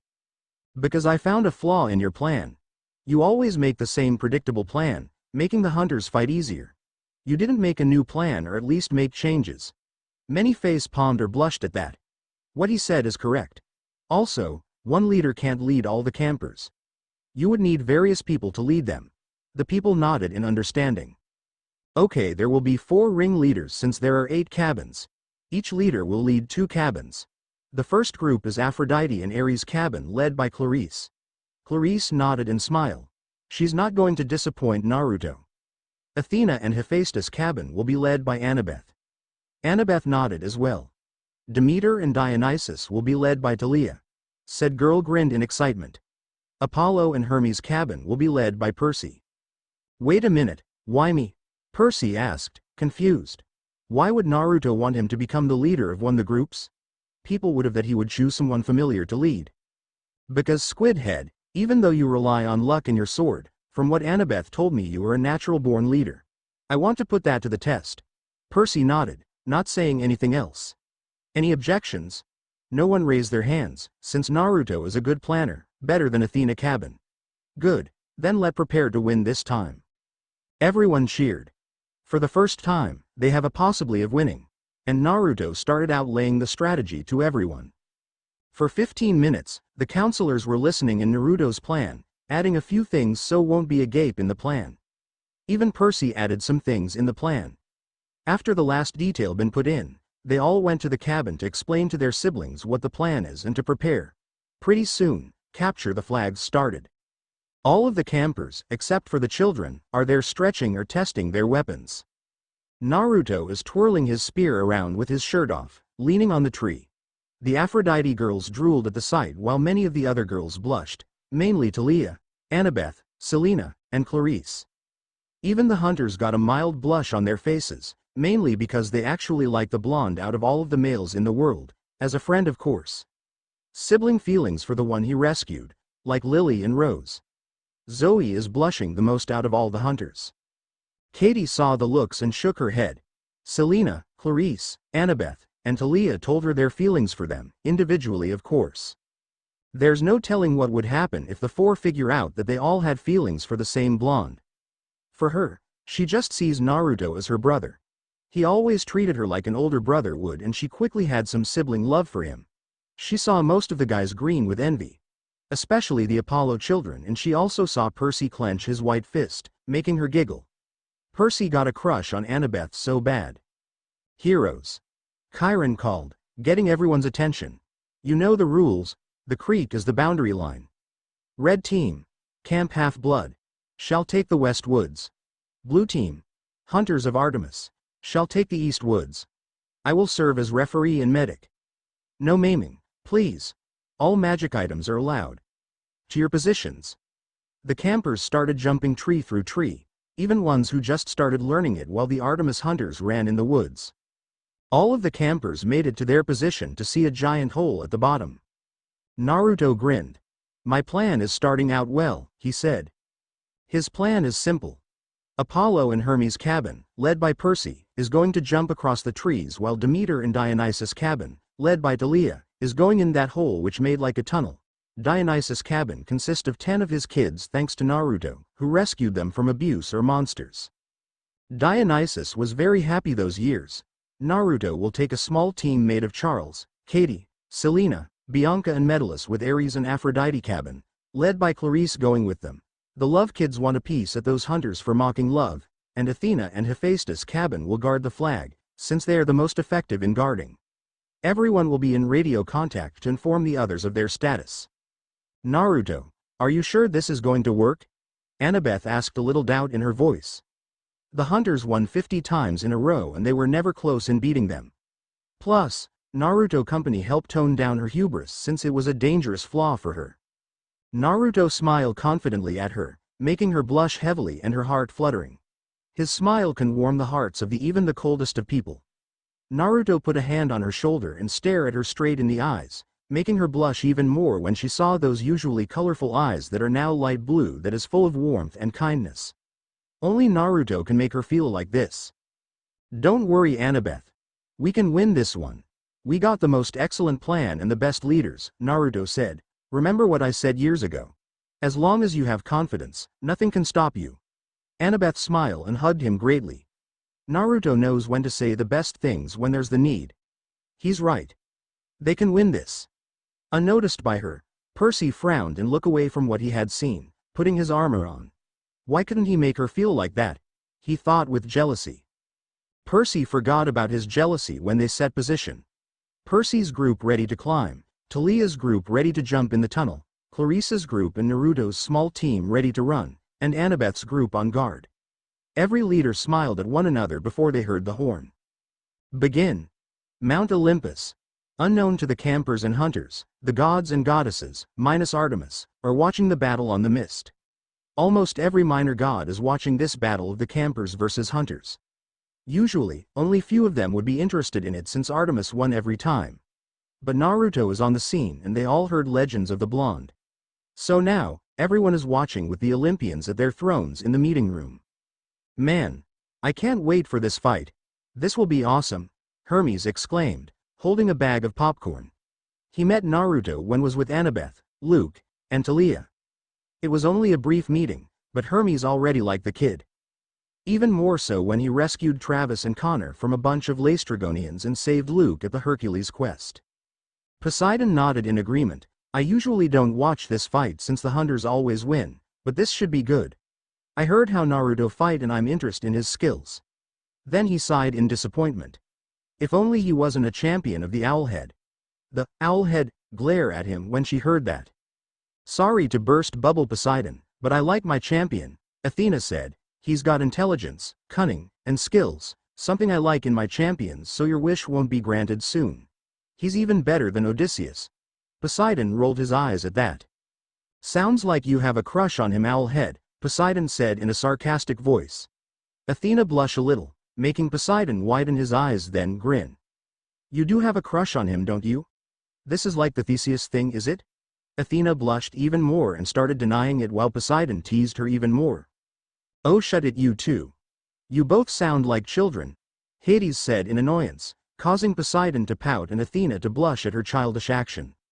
I want to see what my daughter can do. Hades heard the Hephaestus son. Naruto is training her to defend herself. He's grateful for that since Bianca can defend herself and he might train Nico as well. Now, he will see what she can do. The Olympians soon saw Naruto getting to the mass of campers, shirtless. Like the girls in Camp Half-Blood, the Olympians' women have major blushes on their face seeing the bare chest on the blonde. For Aphrodite she's ogling the blonde, he looks even better than the gods. Even Hera got a light blush on her face. The gods saw this and glare at the blonde, except for Hephaestus. The man just sighed and shook his head. His son attracts many women, mortal girls, demi-goddesses, and goddesses alike. I mean, Kione is stalking the blonde for 5 years, much to his exasperation.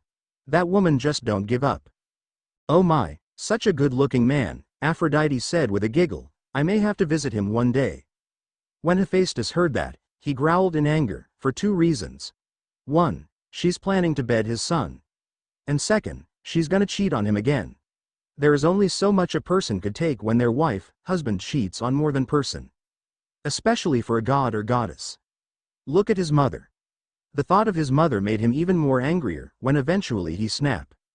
Aphrodite, if you dare touch my son I will burn you till you won't look attractive to any man for a century. Hephaestus in pure rage. Everyone is shocked that Hephaestus yelled, since the man is the calmest out of all the gods, even Hades. He never yelled at anyone, not even at his wife or mother. Aphrodite is shocked the most. Ares was gonna cut Hephaestus down with a sword, but he stopped when saw his mom's glare. Ares, sit back down on your butt, now, Hera growled. Ares paled and sat down. Out of all the Olympians, Hera scared him the most.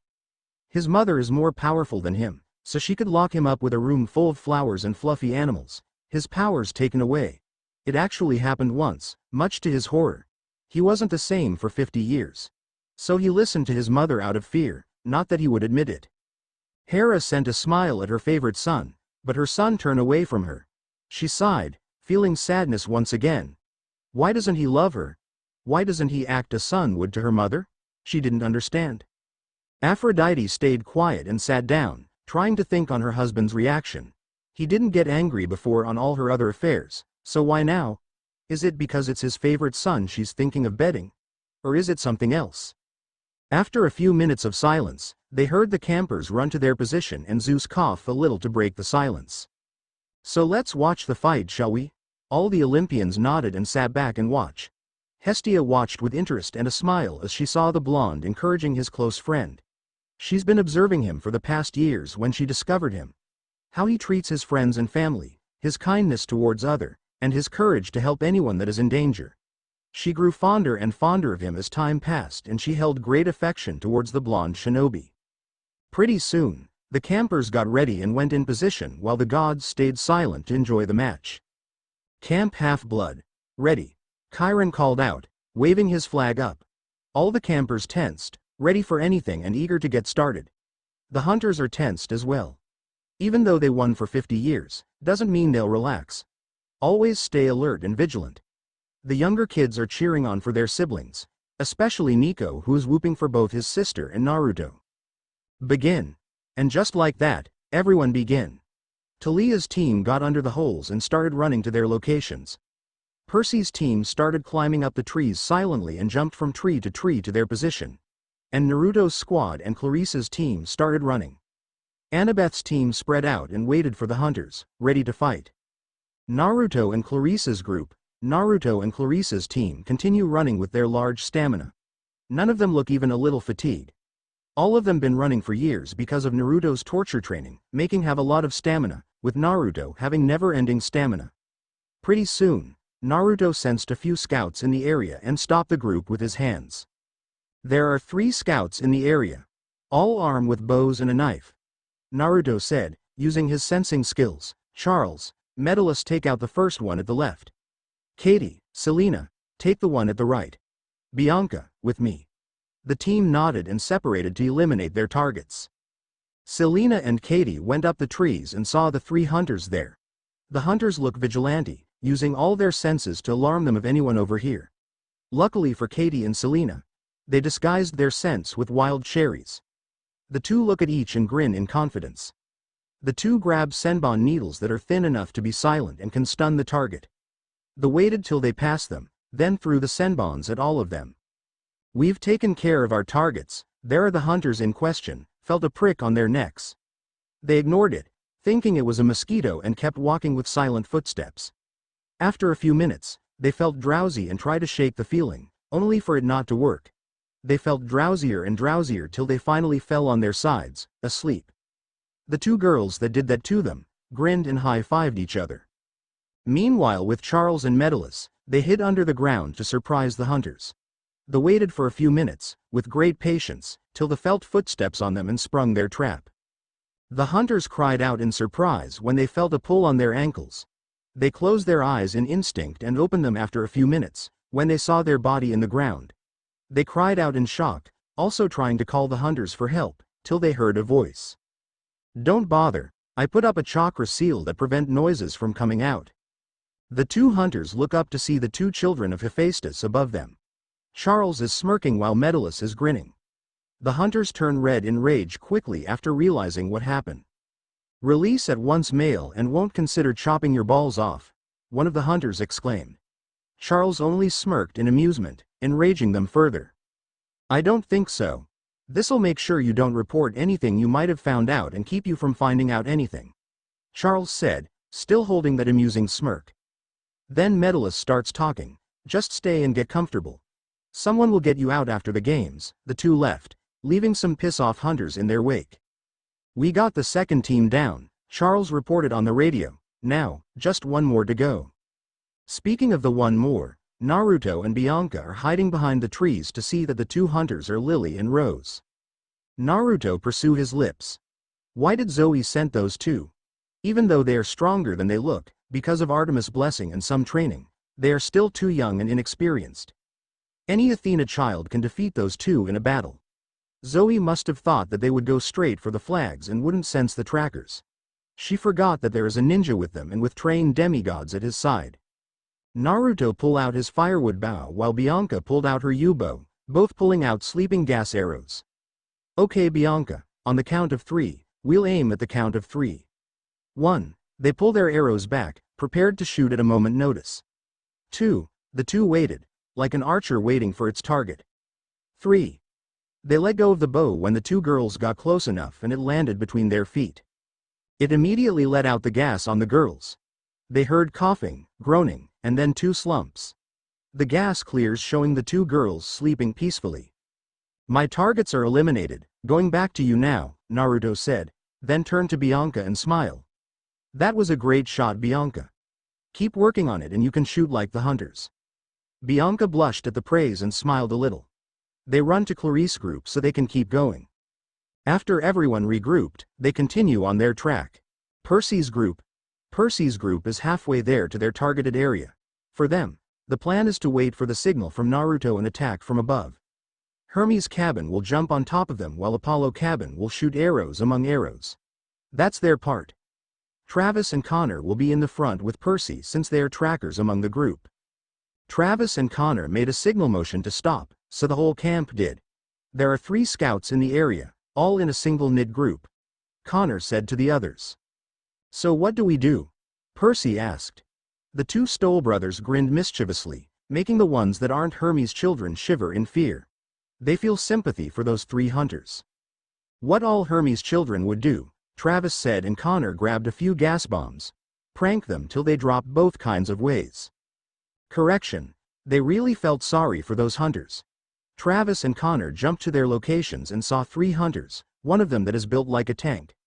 Connor and Travis grinned at each and threw the gas bombs. The hunters stopped, seeing 2 red balls before it exploded into gas. The gas evaporated after a few minutes to reveal 2 hunters. "Hey, where'd the other one go?" Travis said, and Connor shrugged. They both gone down to see where the leader was looking around the place. They both stopped when they felt a hand on both their shoulders and stiffened. "Looking for me?" a girl voice said. The 2 paled and slowly turned to see the big tank-like hunter behind them. They didn't think they could scream so high before or so loud. Percy stopped twiddling his pen when he heard the scream and uncapped his sword. The stalls sounds like they're in deep trouble and Percy gonna help out. "Will, Lee, Follow me. The two campers nodded and pulled out their bows before following Percy. The three campers hopped along the trees, then stopped to see a hunter beating the crap out of the stalls. Okay. Distract her with arrows while I get behind her to knock her out, Percy said, and the two nodded. Percy jumped behind the hunter silently and waited for arrows to be shot. The two delivered on their promises and shot 4's arrows, making the girl stop her beating and dodge the arrows. She didn't notice Percy getting behind before it was too late and got knocked out by the hilt of his sword. You two okay? Percy asked, holding out both hands for the two of them. The two of them took the hands gratefully and winced, feeling the pain of that beating. Yeah, we're okay, just sore from the beating, Connor said, grumbling a little while he stretched his back. We can still run from here and fight. Travis and stretch his back as well, string a few curses along the way. Percy nodded and the 5 went back to the group. When they made it back, Percy picked up the radio. This is Percy speaking. He started out, we got sidetracked from a couple of scouts and the Stoll brothers. Getting beaten the crap out of them by a large one, said brothers glare at him for telling them that, but Percy ignored it. We're about to go back and move again, so don't worry. Percy waited for a bit, before he heard Naruto talking. Must have been my sister, Phoebe. She is the largest and toughest out of all my sisters. Something happened with her and a Hermes child years ago in 1920, don't ask. It's her business to tell you. So she sometimes takes it out on the Hermes children unintentionally. Percy nodded in understanding, while the stalls cursed their brother for making that huntress beat the crap out of them. The team kept moving through the woods, closer to their location. Naruto and Clarissa's group. Once the surface team got to their locations, Naruto stopped them. They weren't far from hearing distance and sight distance away from the hunters. They're at the location where they can spring their trap. Naruto opened his radio and said, at my location, waiting. He waited for a few moments before he heard the two of them. I'm at my area, ready to jump at them. I'm under those hunters, eager to surprise them. Naruto grinned and made a few hand signs before saying, Earth style. Mud wall. A giant rock wall appeared in front of them, small enough to jump over, but big enough to conceal everyone. Then he did the hidden mist jutsu, which he learned from Zabuza, making a mist all of the forest. Now all we need is someone to push it. But we don't have anyone to push it. Clarice pointed. She is smarter than most people take credit for, but had to act dumb like her brothers and sisters to cover her mask. Naruto smirked that sent shivers up her spine, both the good and bad kind. Why oh why must the blonde make her feel like that? Who said that we are going to push it? The blonde said. The demigods were confused, but Naruto just bit his thumb and did a few hand signs once before saying. Summoning jutsu. Half of the hunters are guarding the flags while the rest are either scouting the woods or going to capture the flag with Zoe. The hunters were vigilant but relaxed since the campers has always lost. But now, since they have yet to hear a report from their scouts, they were getting a little tense. Even more so when they heard the ground rumbling and saw a mist at the field. You two, one of the hunters, that looks to be the leader, said pointing to 2 hunters, go check what's happening over there. The 2 chosen hunters hesitated a little, but nodded and went go check what's happening. It was a few minutes when they heard a roar and 2 terrified screams. They saw the 2 hunters running, paled and terrified. They stopped, trembling and hyperventilating. What did you saw you two? The hunter demanded. The 2 girls just stuttered, trying to come up with words, before fainting in exhaustion and fear. Now, all the hunters are worried and a little scared. They lift their bows and tighten the strings when they heard rumbling. The rumbling got closer and closer until their fears consumed them and shot arrow after arrow to make the monster go away before eventually running out of arrows. Now they are out of arrows, the rumblings keep continuing, and they are deathly afraid, shaking and white as Hades. The rumbling got closer until they saw a boulder? The hunters are confused of this. How did this boulder terrify the 2 hunters? Was something behind there, pushing it? The answer was questioned when the boulder was blasted through. Right in front of them is a giant, skeletal, metal-like, T-Rex, in front of them. It roared in front of them and spitted out fire, making them scream in fear for the first time. They've never seen this beast before and is terrified so much that they didn't hear a boy yell before it was too late. Now guys. The hunters look up to see bunches of demigods jumping off trees and they all grab their knives and whatever arrows they have, forgetting about the fearsome beast. The hunters begin to fight, But the fear of the dinosaur and the surprise of the trap made them sluggish and a few hunters got knocked out. Under them, the ground erupted around them into holes and more demigods appeared. It is beginning to be a real fight for the first camper versus hunter game for the first time. Each camper is fighting in groups of 2 or 3 against one hunter, except Talia and Percy, since they are skilled enough to fight against one of them. Right now Percy is clashing sword and knife with a hunter while Talia is overwhelming another hunter. It wasn't enough to defeat the hunters, but reinforcement arrived with Naruto's team coming from behind the dinosaur or jumping above the walls. Now, it was 4 to 5 campers versus 1 hunter. Katie and Selena are working together in fighting one. Beckwondorf is fighting with his sword against another one.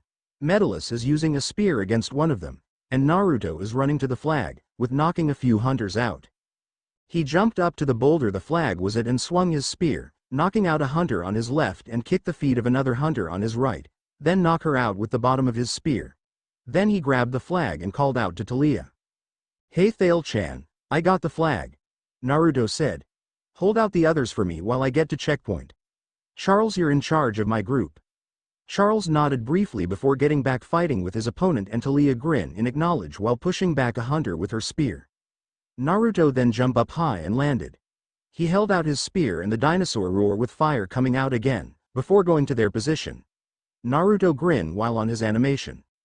The campers are going to win this time. He can feel it. He can bet on it, since he got the goddess of luck on his side.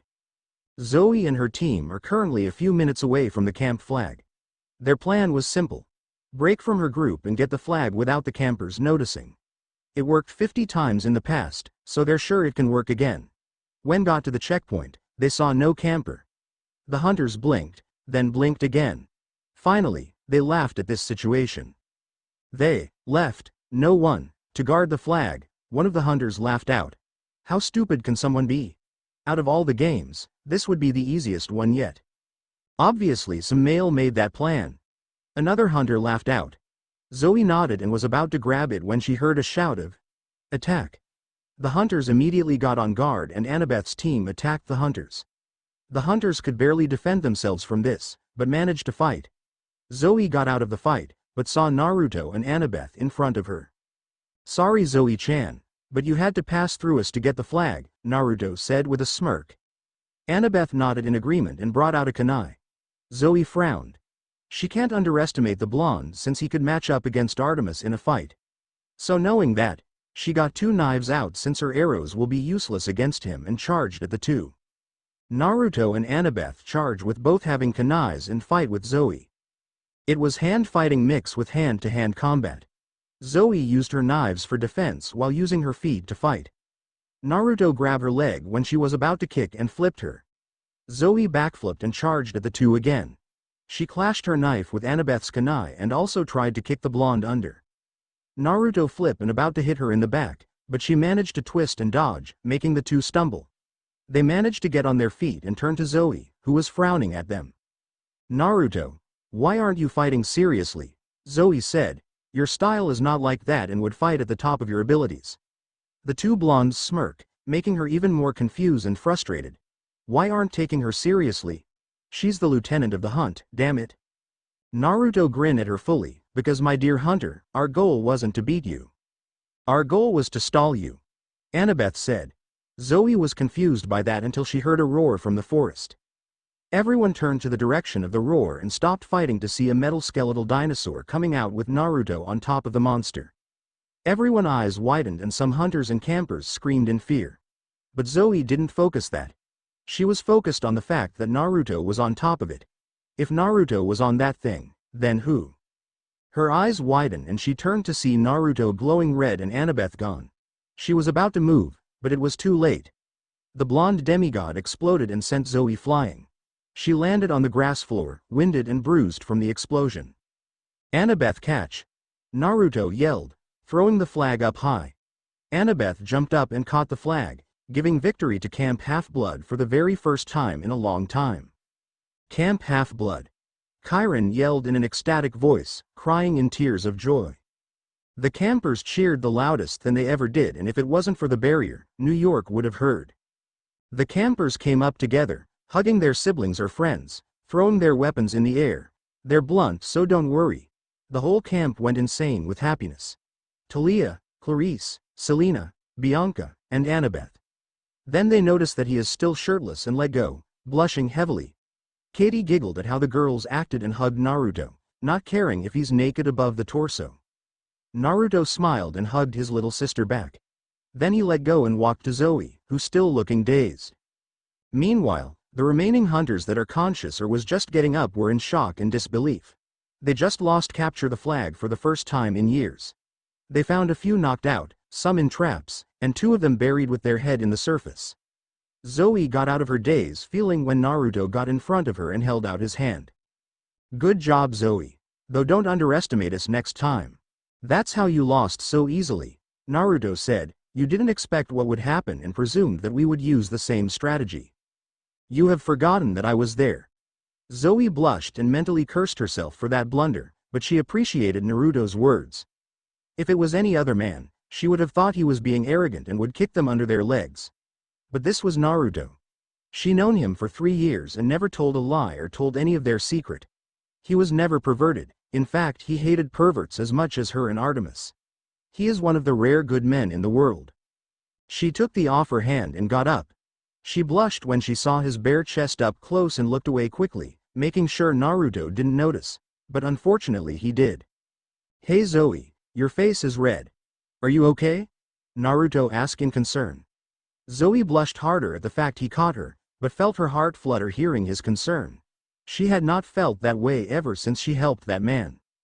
She shook her head, to get the image out and to answer Naruto's question. No, I'm fine. It's not anything bad, Zoe said, stuttering a little. She mentally cursed herself for stuttering and acting like a girl that is near her crush. Are you sure? Naruto asked, then put his hand on her forehead. Let me check your temperature, just to make sure. He got a little, making her beet red and almost let out an eep. But stop herself. She gonna keep some dignity as a hunter. In the background, everyone is seeing this cute scene. The hunters look amused at the scene. They all knew of Zoe's feeling for the boy and some are betting who is gonna break their vow. Artemis or Zoe. The guys in the background are all shocked and gobsmacked. Naruto is making a hunter blushing. Blushing. Some of the guys tried to flirt with the hunters, but end up with arrows sticking up their butts, especially Apollo's cabin. And the girls? Well, let's just say that there is a lot of feminine fury coming out. It broke some of the guys' shock expression and cower against the killing intent. Even though it's not pointing at them, it's still scary to feel so much intent from them. Most of them are glaring at the hunter out of jealousy or overprotective, possessive of their brother, Athena's and Hephaestus's little girls. Talia, Selena, Clarice, and Annabeth has the worst glares and are holding their weapon. The only ones who are not glaring is Katie, Medalus, and the little girls in the other cabins. Both of them are rolling their eyes at Naruto's dense personality and the girls' jealousy, protectiveness, or possessiveness. Talia was about to get them away from each till everyone turned around to see the oracle. Walking. Everyone turned and either gasped, got wide eyes, let their mouths drop, or all the above. The oracle never came out and certainly never moved. The oracle has never came out of attic before, Chiron said in awe and fear. It stopped, staring directly at Naruto and in the blonde eyes. It split into 4 people. The 3rd Hokage and the Sannin. Naruto's eyes widen. He hadn't seen 4 of them in a decade and one of them is dead. How did the oracle know about his temporary sensei, grandfather figure, his auntie-figure, and one of his enemies? 7 shall go save the goddess in chains, Hiruzen said. 5 shall fight in the land without rain. Then Orochimaru started talking. The bane of Olympus shows the trail. Campers and hunters combined prevail. Jiraiya came next. The champion shall face his past, and the heroes shall face the sand cast. And Tsunade came last. The Titan's curse one must withstand, and one will burn the Titan's land. The images disappeared and the oracle collapsed. Everyone stared at it in shock, not moving an inch. Chiron shook his head, getting out of and blew his horn. Counselors, to the big house.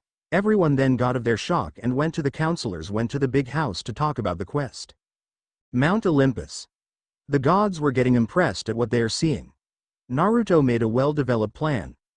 Attack from all sides and attack where they least expect it. Amazing. Even Apollo and Ares are impressed. though they will not admit to anyone. Aphrodite and Demeter cheered for Katie and Selena when they attacked the hunters. Hephaestus and Hades smiled when they saw their children beat the hunters quick and swiftly. Hermes cheered on for his boys, but sighed when he saw Phoebe breaking them. Why oh why had Peter broken the girl's heart? Now his children are suffering for it whenever they meet Phoebe. He thanked Poseidon repeatedly when his son saved both of his own. They saw Naruto's ability and they were at awe at what he could do. Everyone but Zeus, that is. The king god frowned at this. If this boy can do that many powers, who knows what the others in the other world would do? Would they try to overthrow him? What if the boy told these shinobi and decide to attack? He need to make sure the boy is taken care of. The gods and goddesses' eyes widened when they saw the T-Rex. The ones that isn't shocked were Hephaestus and Athena. Everyone turned to them when they saw that they didn't look shocked at all. Zeus glared at them, his usual temper flowing up, but Athena and Hephaestus aren't affected. They were used to it. You know? The king god thundered out, literally and metaphorically. You knew that the boy had that powerful animation and didn't tell me? Hephaestus stared at his father, his eyes defiant. Yes, father.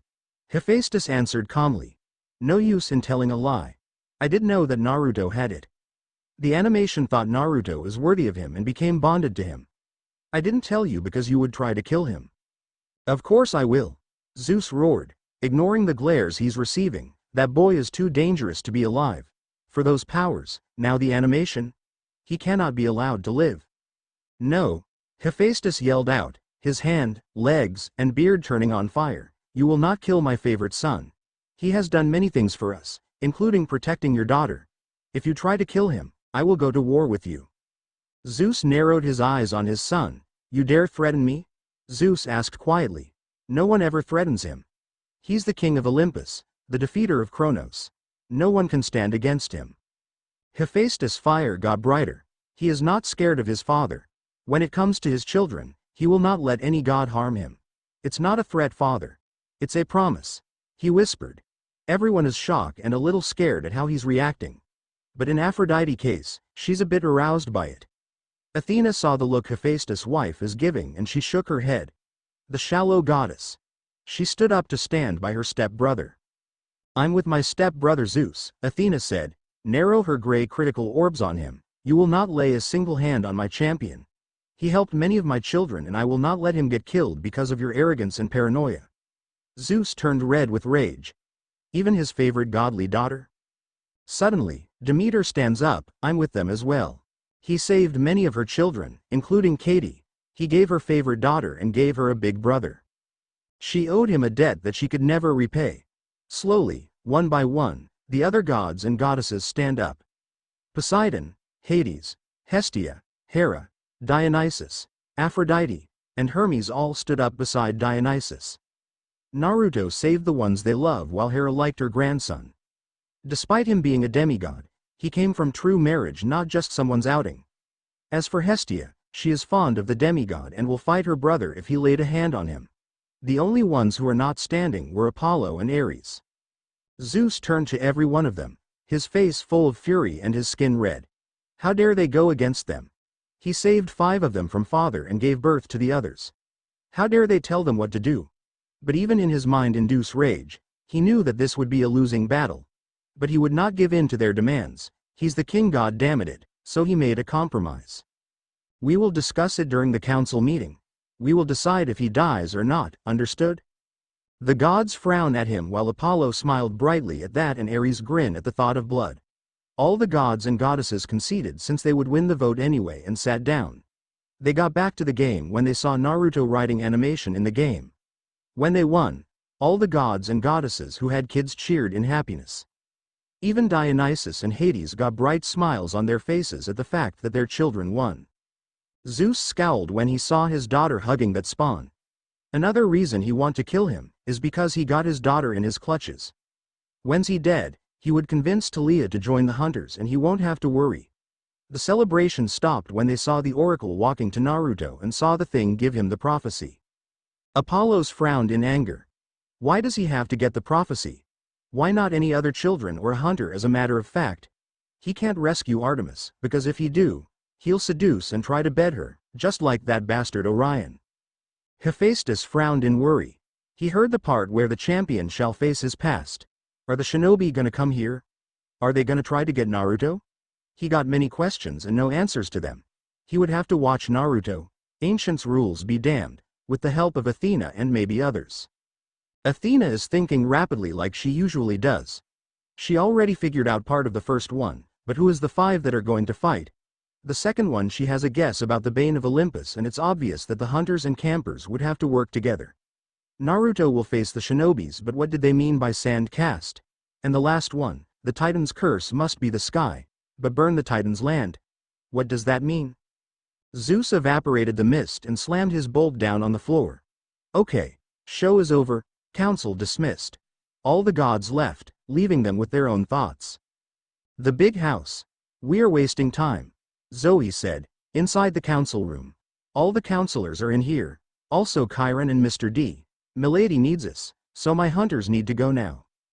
In case you forgot, Zoe, only 7 of us can go and Naruto is leader of this quest, Talia said with a smirk.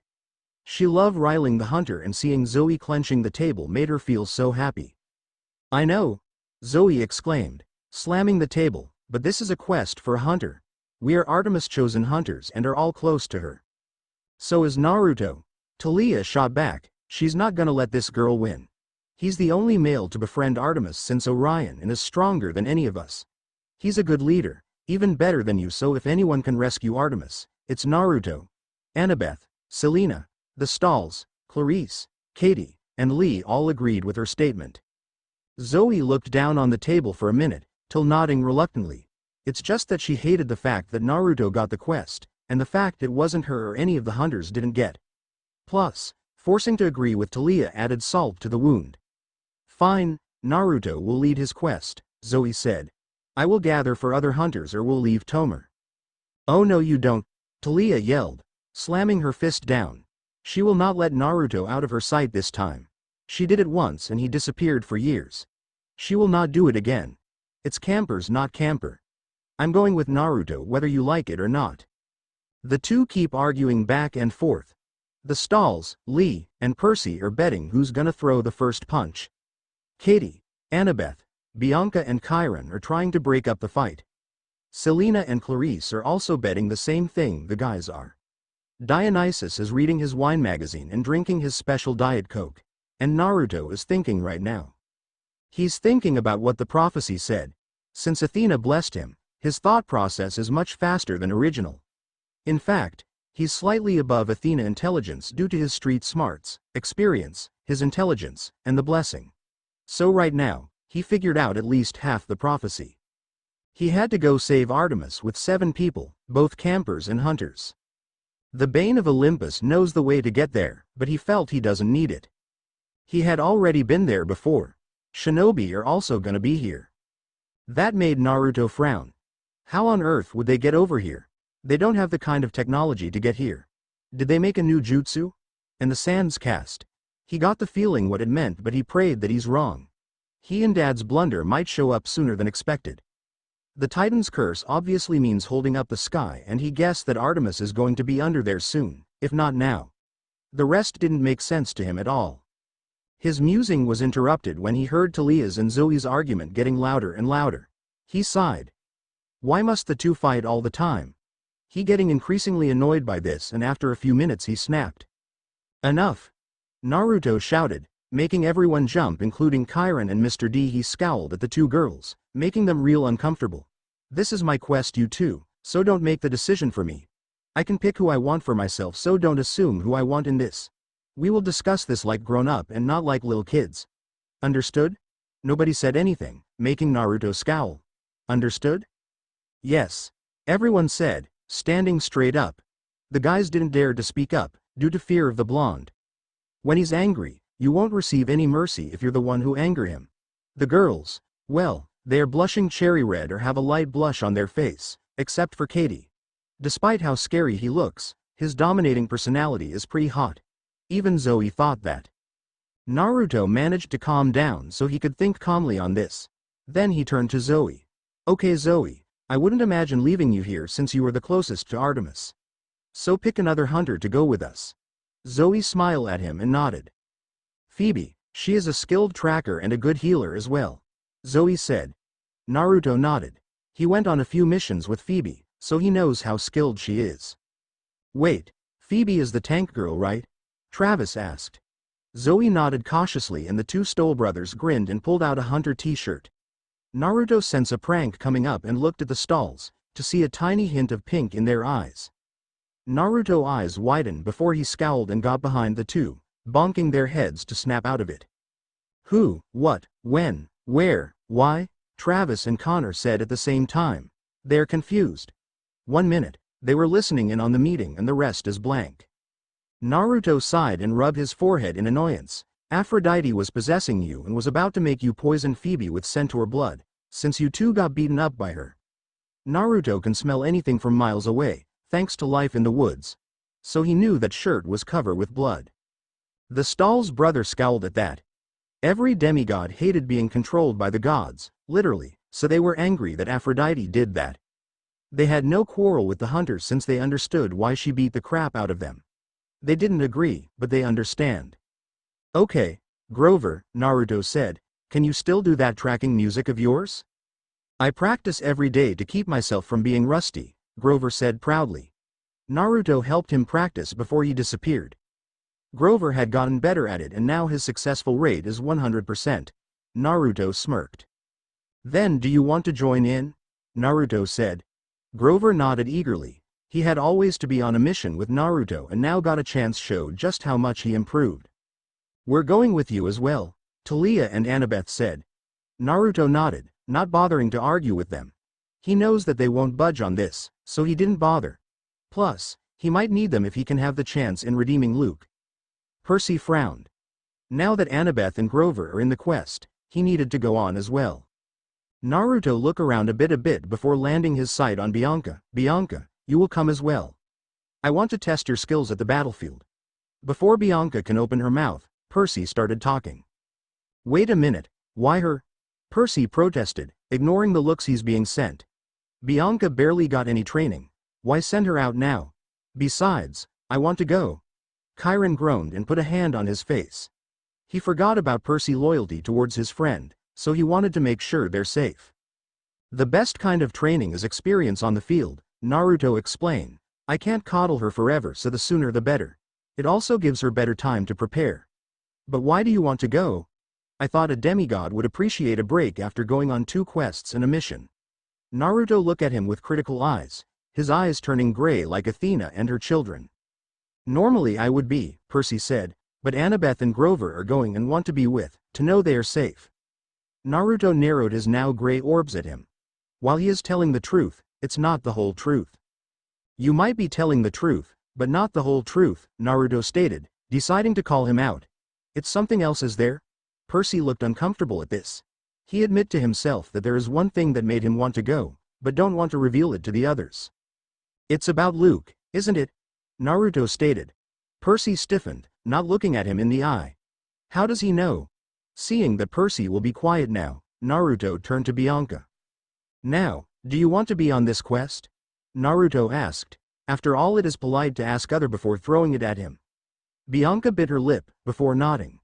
She needed to prove herself to Naruto. She needed to show him that she is strong. Any questions? When no raised their hand, Naruto grinned and was about to dismiss the council, when Chiron stopped to talk about one more thing. One more thing I want to discuss, Chiron said. Can you make a copy of the training system for us? The campers who are staying here paled. Naruto grinned and nodded, making them shiver. One thing for sure, they're in for a rough week. After all the counselors left their cabins, Naruto made a shadow clone. He sent it to go at Athena's cabin while he went to his own cabin. He held out a special kunai, saying, Hirishin, and disappearing in a yellow blur. Meanwhile Percy was in his cabin looking up the ceiling in deep thought. What is he supposed to do? Naruto already chosen the group, but he can't get over it.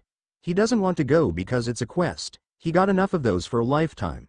He wanted to because his 2 best friends are going there, not to mention his cousin. Also, he's feel uncomfortable leaving Annabeth with the blonde. Also, there is Luke. Percy knows that Luke is involved in this somehow. He dreamt of Luke hiring knights. Or what looks to be knights. They were wearing gray and red armor with a sword on the chest plate. They were talking about capturing Artemis and some guy called the General. When he heard about the quest, he was, and still is, determined to go. So he made up his mind. He's going to that quest, no matter what anyone said. Morning. Naruto opened up his sleepy eyes, 5:30 in the morning. The group agreed to leave at 6 o'clock to make so they go get Artemis before the 7 days end. When he tried to get up, he felt a weight on his chest and looked to see Medalus on his chest. The blonde smiled. Even though she's 16, she still acts like the little girl he met a long time ago. When he told his siblings about the quest, they tried to convince him not to go, especially Medalus. But Naruto was stubborn and told them that he got no choice and he needs to rescue Artemis, whether he likes it or not. When everyone conceded, they all went to bed except for Medalus. When Naruto saw her up, she said she wanted to sleep with him for old time's sake. Naruto hesitated a little, but a puppy eyes from her got him agreeing and letting her lay down on his chest. He always hated when girls used that on him. Naruto wanted to lay down and rest with his sister, but he needed to get ready. He don't want to see 4 very angry women if he was late. So, with great reluctance, he shook his sister's shoulder to get her to wake up. Medi, Naruto whispered his nickname to her, shaking her a little more. Medi, wake up. I have to go. It took a few minutes, but Medalus opened her eyes slowly. Naruto thought the way she sleeps and waken up is real cute and reminded him of her younger self. Huh, what? She mumbled in a daze, then she remembered everything from last night. Is it time for you to go? She felt many emotion right now. Sad that he had to go after just settling in, angry at the oracle for giving him the quest, and scared. Scared that she might not see him again. Naruto nodded. He tried to push her off, but she just tightened her grip on him. Naruto sighed in guilt. His disappearance affected the girl more than it showed. Charles told him how she put a happy but shy mask on in public, but with her siblings in the cabin, her eyes are filled with sorrow and despair. He really didn't want to leave his friends and family again, but he needed to save Artemis. It is his quest. Come on, Medi, I have to go, Naruto sighed, but Medalus didn't soften her grip. It's my quest now and I would go one way or another. Zoe would leave without me and take her hunters as well if I don't go, even if Chiron tries to stop them. And I can't let them be endangered. Medalus finally loosened her grip on him and Naruto got up and went to change to his dragon armor. Once he got out, he saw Medalus on the back, tears in her eyes. Promise me you'll come back, she whispered, in a desperate tone. Promise you won't disappear again or die. Naruto heard her voice breaking and felt a few tears drop on his shoulder. She must be really worried, not that he could blame her. So he hugged her closer and rubbed her back to soothe her. I promise that I will return unharmed, Naruto whispered soothingly. He kissed her on the forehead and broke the hug. Tell the others I said goodbye, he said before leaving out the cabin and went to Hades' cabin to get Bianca. He stopped in front of it and smiled. At the side of it is Hephaestus' cabin. A year after he first went to Camp Half-Blood, he built the 2 cabins in honor of the 2 gods. He always felt bad for the 2 since Hades was judged just because he was lord of the underworld and most of the gods treated him like he was a plague and Hephaestus was forgotten even by her own family. The only ones who talked to the 2 was Poseidon, Athena, his dad, Artemis, and Hermes. So he decided to build the 2 cabins in honor of the 2, not caring that Zeus might not approve. He is also planning to build other cabins for the minor gods, but he will once he finished the quest. Before he went in, he heard a fire crackling and looked to see a little girl near it, with brown hair and eyes. Despite her innocent nature, her eyes was filled with wisdom along with kindness. Naruto knew who she was when he laid eyes on her. Lady Hephaestus, Naruto said respectfully. This are one of the gods his respected. He bowed to her and then looked up. What are you doing here? The girl smiled and patted the ground, silently telling him to sit down. You don't have to be formal, Naruto. I'm not like my youngest brother. I'm here to help you on the quest. She pulled out a small wrapped gift and handed it to Naruto. Naruto opened and looked to see a fiery red gem. This gem is special. It's give the user to use fire or they could already do it, strengthen it. You could also change it into Greek fire as well. Naruto looked at gem with awe and smiled at Hephaestus, making her turn away and hide her small blush. That smile is so filled with warmth. One more thing, Hephaestus said, after she got control of her blush. She touched Naruto on the forehead and a glow came from him, signaling that she blessed him. I gave you my blessing. You will have the power to make any meal, in reasonable standards, and can teleport in fire as well. Naruto smiled even wider now. Thank you, Hestia. It would help us on the journey, Naruto said gratefully. Hestia smiled back at him, glad that she could help the demigod. Naruto then got up and went in Hades' cabin to get Bianca. Hestia sighed in happiness in helping the blonde. She knew that her brother would get mad, but in her mind it was worth it to help Naruto. She got up and disappeared in wave of fire. Naruto walked into the cabin and closed the door behind him. He didn't get kicked out, due Hades letting him stay here as thanks for showing him kindness. Naruto walked around to see Nico and Bianca on their bed. Nico was sprawled around with a bit of drool on his face while Bianca is curled up in her blanket like a cat. Naruto got behind Bianca and gently shook her. Bianca, Naruto whispered, doing the same thing he did with Metellus. Bianca's time to wake up. Bianca stirred a bit, but just pulled the blanket closer to her and mumbled. 5 more minutes, Naruto sighed. Time for plan B then. Okay, then I guess I have to leave you here and get Percy as a replacement for the quest. Like a flash, Bianca's eyes open and jump out of bed like she just drank an energy drink and yelled, I'm up, I'm up. That got her to wake up pretty quickly. Glad to see you're awake, Naruto said while Bianca blushed in embarrassment. You can go prepare and wake Nico up. I'll go to the entrance where the others are meeting. Bianca nodded and went in the bathroom to change in her armor. The blonde got out of the cabin and went to the meeting place. Meeting place. Naruto, Talia, Grover, Phoebe, Zoe, and Annabeth are all the entrance with Chiron, and surprisingly, Mr. D ever since Naruto came back and gave him those cokes, he's been brighter and cheerier. Little did many know, including the gods, the cokes are made to taste like wine. It doesn't make you drunk like regular wine, but it has the pure taste of wine. Annabeth, Talia and Grover are telling Naruto about the quest they had while they wait for Bianca. They all said their goodbyes to their siblings and friends, so now they're waiting. He actually told that lie. Naruto said in disbelief. The 3 demigods are on the part when they met Medusa and when Percy told her that they were on a circus caravan and got lost. Yeah, he did, Annabeth said with a giggle. He was lucky she wasn't mortal or else she wouldn't have bought. But we were unlucky that it was Medusa. Annabeth shivered at the memory. That old hag tried to cut her up at the time. Thank gods she had her shurikens with her to distract while Percy sliced her head off. Naruto shuddered, making the 2 look at him. Seeing the looks, he told his story. I met Medusa when I had to run an errand for Persephone. I made a special contact lens that could block any powers that requires the victim to look at them. When I went in the store to buy some statues, Medusa tried to turn me into a statue, but she noticed I wasn't affected. Then came the bad part. Naruto shuddered even more. The satyr and the daughter of Athena look at him in worry. When she noticed I wasn't affected, she asked why. I told because of the special contact lens and then told her that I'm running an errand for Persephone. She let me look around the place and after a few minutes, she pounced on me. Naruto is starting to turn a little green. I got dizzy a little and when I started to focus I noticed she was rubbing on me. Everyone else started listening in as well and automatically knew what Medusa was doing. Mr. D, Chiron, and Grover turned green while Talia, Zoe, Phoebe, protective, and Annabeth growled in anger. I was stunned at what she doing, but when I noticed she was about to take off my pants, I got her off and took the nearest statue so I could get out of there. She tried to corner me many times and nearly tried to rape me, but I managed to escape. That was the scariest thing in my life. By now, Grover is letting out all the content in his mouth and the girls turn red with rage. Oh, now I wished I could torture the hag, Annabeth growled out in anger. The others started muttering, growling and Talia saying a lot of curses stringed up together. Naruto sweat dropped at the sight. Those girls must really hate Medusa.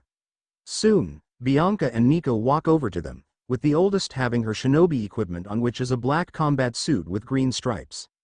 Naruto look at Nico, a little surprised that he's here. Bianca, not that I don't want him around, but why is Nico here? I thought we all agreed on saying our goodbyes in camp. Naruto said in confusion. During the meeting, the 7 agreed to say goodbye to their siblings and friends at camp. Bianca smiled apologetically at him. Sorry, but Nico wanted to talk to you. He said it's important and can't be told later. Naruto looked at Nico, who have a hopeful face.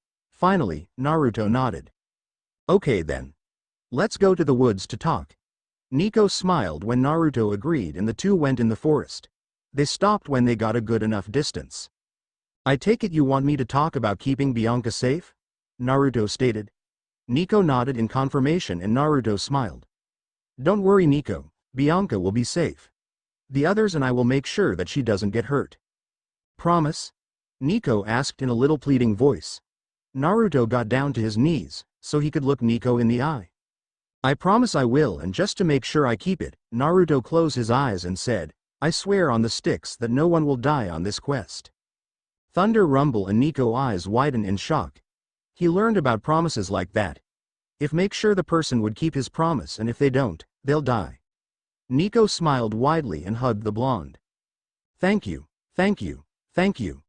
Nico muffled in Naruto's armor. Now I know Bianca won't die. Naruto smiled and hugged the boy back. He will keep his promise no matter what. The two went back to the entrance and Nico said one more goodbye to Bianca before going back to camp. Okay. Now that we are here and we took care to camp, Naruto said, talking to the group. Any ideas where to go? The only thing we got is going west and that's not going to help. Maybe we can go to DC, where Artemis was hunting, Grover suggested. Naruto nodded. Okay then. And Chiron, I'll need my ride. Is it still near the tree? Naruto asked. Chiron nodded and galloped near the tree barrier, with the others following him. Mr. D disappeared back to the big house. Chiron stopped at the edge of the tree. It's still hidden at this spot. Naruto grinned. Good, then we are all good. He knocked on the tree a couple times in a certain way. They waited a few seconds before the ground rumbled around them. The ground in front of them split and out of it came a car. The car looks to fit only 5 people. It has mini turbo engines at the side, machine guns at the bottom so people won't notice, and a seal on the front door of the car so you can hide anything. The car is painted black with flames at the bottom and flames at the front of the car, and the tires had razors at the side so it could cut through tough areas. Grover's jaws dropped. EDP. Bianca and Annabeth went wide eyes. Talia grinned like crazy, and the hunters just raised an eyebrow when they saw the car. Wow, Grover said in awe. This car is badass. Talia finished for him, practically drooling when she saw the car. It one of the coolest things she'd ever seen. Naruto makes the best creations ever. Like it? Naruto asked rhetorically. It was a project I'd worked on for years. I only finished right before the quest with Luke. It can go 500 miles per hour and the miniguns are filled with both bronze and metal bullets. By now, Talia has stars in her eyes. As fast as a cannon. Talia got on the shotgun. Naruto chuckled in amusement and got in while the others went in the back and Chiron galloped back to camp.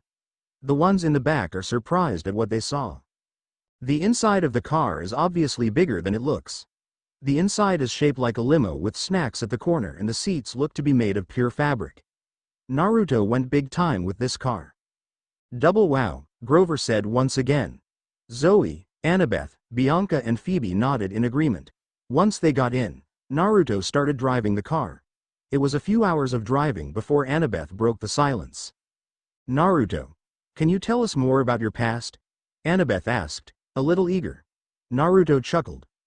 Annabeth, Talia, and Luke always ask about what happened in his past when they could. He told them stories about the time he lived in the forest, when he became Genin and then stopped Mizuki from stealing the Forbidden Scroll, the Wave Mission, and the invasion of the Leaf. He also told them how he arrived in this world. Sure, what do you want to know? The blonde asked. Annabeth thought about for a moment before speaking. Who are your friends there? Annabeth asked. I mean, we already know that you're an orphan, but Grover and Talia, I wondered if you have any friends. Naruto smiled as remember his time at home. Yeah, I had some. The first one was Hinata. A shy little girl who always blushed around me. I always wondered why she did that. Annabeth, Talia, Bianca and Zoe frowned at that.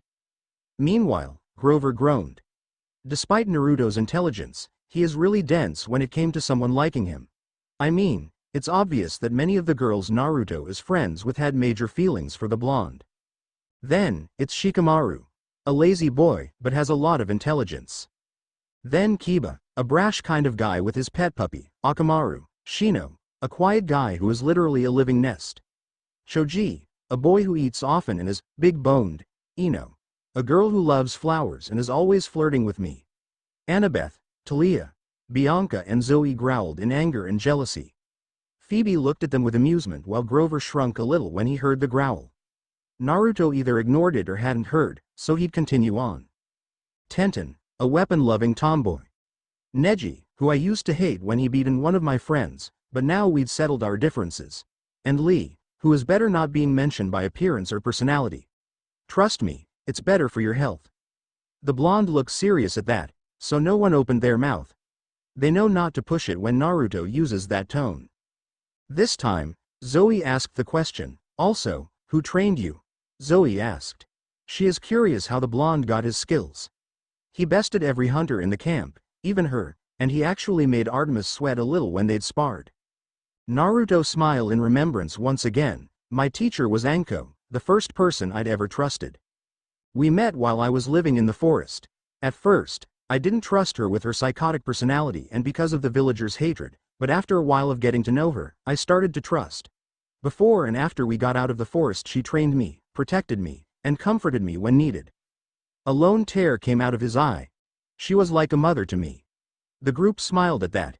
It was nice hearing Naruto parts of his past. Then Annabeth frowned a little. Naruto. What do you mean protected you? What did you need protection from in the village? Annabeth asked in confusion. The others turned to him as well. Naruto frowned and sweated a little. He doesn't want to tell the bad side of his past. It's still painful for him. Suddenly, Naruto's danger sense kicked in and he heard a familiar sound. It sounded like Kiba's signature move, Fang Over. His eyes widened and he was about to turn from the road he was on, but it was too late. Everyone heard a shout of Fang Over Fang, and felt the car get hit tumbling down. The car kept tumbling down until it hit to a stop, miraculously right side up. Naruto groaned in pain and turned to Talia. Talia, you alright? Talia groaned a little but nodded. What about you guys? No broken bones? Behind the two, the four in the back are in a pile of heaps. Yeah, we're okay. Grover to wasp out from his position. He is on his stomach. Bianca is groaning on her back. Zoe is holding her side. And Phoebe is laying on the side, starting to get up. Wow, we are already attacked in a few minutes after we started a quest. That's got to be a new record, Talia said as a little joke. It's true. The last record was the Lightning Thief, where Percy got attacked by 1 hour after the quest started since she has been there personally to see it. Naruto opened the car and helped the others out. They're at an old part at Manhattan. Soon, after they got their heads together, they got their weapons out. Naruto got Kasai out, Talia got her spear, Annabeth got her kunai, the hunters and Bianca got their bows, and Grover got a metal brown staff, a gift from Naruto. Naruto, do you know who attacked us? Phoebe asked. Naruto nodded in confirmation. Yeah, I know him all right. Only one person can use that move. Soon, 4 people and a dog jumped from the trees. Each one of them had a headband with them. One was the attacker, got brown short, a red tattooed claw on both his cheeks, and canine-like teeth wearing gray long shirt with a fishnet shirt under it and gray pants. Another was a man with no pupils in his eyes, long hair with a ponytail on the bottom, wearing a white shirt with big sleeves and brown pants. Next was a fat-looking guy with swirls on his cheeks and short hair, and the last one was guy who looked lazy but serious with a pineapple-like ponytail and is wearing the Jonin outfit. These people some of Naruto's friends. Kiba, Neji, Choji, and Shikamaru in that order. Not that I'm not glad to see you. What are you guys doing here and how did you get here anyway? Naruto asked in a little disbelief. He thought he would never see any of his friends of his, but now here they are. We found a way to open a portal to this world, which was such a drag, Shikamaru said in his usual lazy tone. Then, he turned to a little serious. And we're here to get you back in the Leaf Village. They need you there. Forget it, Talia automatically said with a scowl. He is not going back, we need him here to help us. She just got Naruto back and she'll be damned if she'll let these people take him.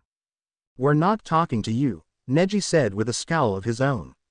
And he must come back for the good of the village. Naruto downright scowled at that. I don't care for that village. Naruto said, with a little growl. I don't care what happens to it, I'm staying here. Naruto, be reasonable, Shikamaru said once again. The village started plummeting when you were gone. Everyone in the elemental nation heard what happened to you in your childhood and we are paying the price for it. We need you back to placate them. Plus, the food supply has started going down, Choji exclaimed in horror-filled voice. You have to come back, Naruto. Otherwise I may never get my potato chips. Did you not hear him? Annabeth exclaimed. He said that he doesn't want to come back? You can't force him to go back. The blonde girl was confused as to why the village was plummeting because they heard of Naruto's childhood.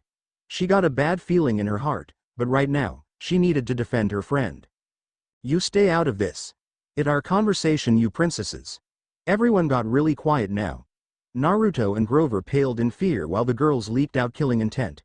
You never, ever, call a huntress, Talia, nor Annabeth something so girly. Otherwise, you better write your will. What? Did? Call? Us? Talia said in gritted teeth, voicing the girls in the area. Neji, Shikamaru, and Choji started shaking a little and Kiba started sweating in a bit of fear. They all had a taste of women's retribution, especially Kiba and Shikamaru. But Kiba's mouth engaged before his brain did again. You heard me. Prin. Cess. Kiba said in a mocking tone. All the girls' eyes darkened and the killing intent became more intense, making the guys shiver in fear. Naruto finally snapped out of it and got into commander mode. Talia, you take Kiba. Grover, fight Choji. Annabeth, fight Neji. Phoebe and Zoe, you'll provide cover fire for us and fire whenever you see an opening. I'll fight Shikamaru. Everyone nodded and Grover got out of his fear-induced state. 4 of them went in front with their weapons drawn while the hunters stayed back to shoot. The ninjas got out of their fear-induced state and prepared to fight. Kiba grinned in excitement as he about to fight the Ravenhair. Princess, come on girlie, let's see what you can do. Kiba cried out, getting on all fours with Akamaru beside him. Talia twirled her spear, electrify it, and glare at him. I'll show that and more. No one calls me princess and gets away with it. She then charged at the dog boy and thrust the spear forward, but Kiba flipped sideways. Talia managed to swing left and hit Kiba on the head and got him flying. He flipped up and crouched dog-like. Akamaru tried to bite her leg, but she kicked the puppy out of the way.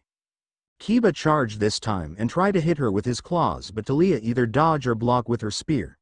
She leaned back from a swipe to the chest and then kicked under him, making him fall on his back. She backflipped and landed a few feet away from him and smiled evilly. She is far from done with this puppy. Oh, let's get in on, Choji yelled out.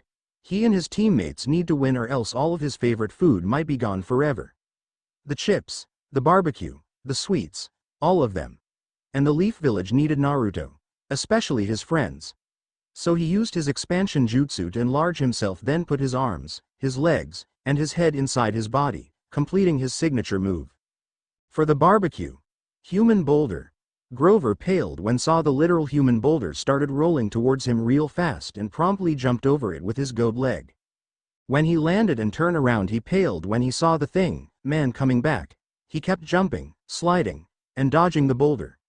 He would have thanked Pan for giving him goat legs if he was not focusing on dodging the giant human bowling ball. If he doesn't find an opening, then he would be tired out from this and he will be the first Seder pancake. He does not want that. Neji and Annabeth are engaging in hand-to-hand combat, with Neji using his Hyuga taijutsu and Annabeth is using the Namikaze taijutsu. Neji's attack were hard and fierce, but Annabeth countered that with her speed. Annabeth sent a kick at his chest, pushing him back and getting him on one knee. How can that girl be that good? Neji said, sweating in the forehead. I can't lay a hit on her. She doesn't even have any chakra. What has Naruto been teaching her? Annabeth rolled up her neck and smirked at him. Naruto told me about the bloodlines. How many clans usually have unique powers that no one else had? Luckily, Naruto taught me how to counteract the ones he knows about. It took some constant asking and begging from her to get Naruto to teach her. She wanted to learn everything there is to know. Neji gritted his teeth in anger. Naruto told an outsider of his clan's ability. Why? Despite that, he will not let this girl win. He is a Hyuga and he will not be defeated by someone who doesn't even have chakra. So with renewed spirit, he started attacking again, but this time harder. Annabeth kept dodging them but is working up a sweat this time. The two kept trading's blow until Neji had enough. He stepped back and did a few hand signs before opening his signature move. Byakugan. Naruto and Shikamaru face each other, looking at each other. One in seriousness and one in tiredness. Are we really gonna fight? Shikamaru said with his usual sigh. Come on Naruto, it's such a drag for us to fight. Just come back peacefully and the others will be unharmed and free to go. Naruto glowered at the lazy boy. I said no Shikamaru. I have things to do here, people to protect. I know we're friends Shikamaru, but if you keep pushing it I will answer with my fist. Shikamaru sighed. He don't want to fight, it's too much moving. He wanted Naruto just to come back peacefully so the leaf can finally get back to speed, the others' countries will leave them alone, and he could go back to sleep. But unfortunately, Naruto is stubborn about this so he would have to use force. Life is such a drag. Fine then he put his hands together and Naruto suddenly freeze in his spot. Shadow imitation technique complete. So now Naruto, if you won't come back willingly I will have to knock you out. His plan is simple. Both will throw a kunai, but Shikamaru will have an exploding bomb on there.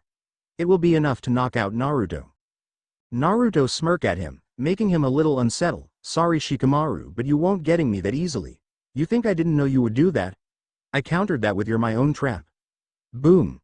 Naruto suddenly exploded, making Shikamaru cover his eyes and bounce back a little.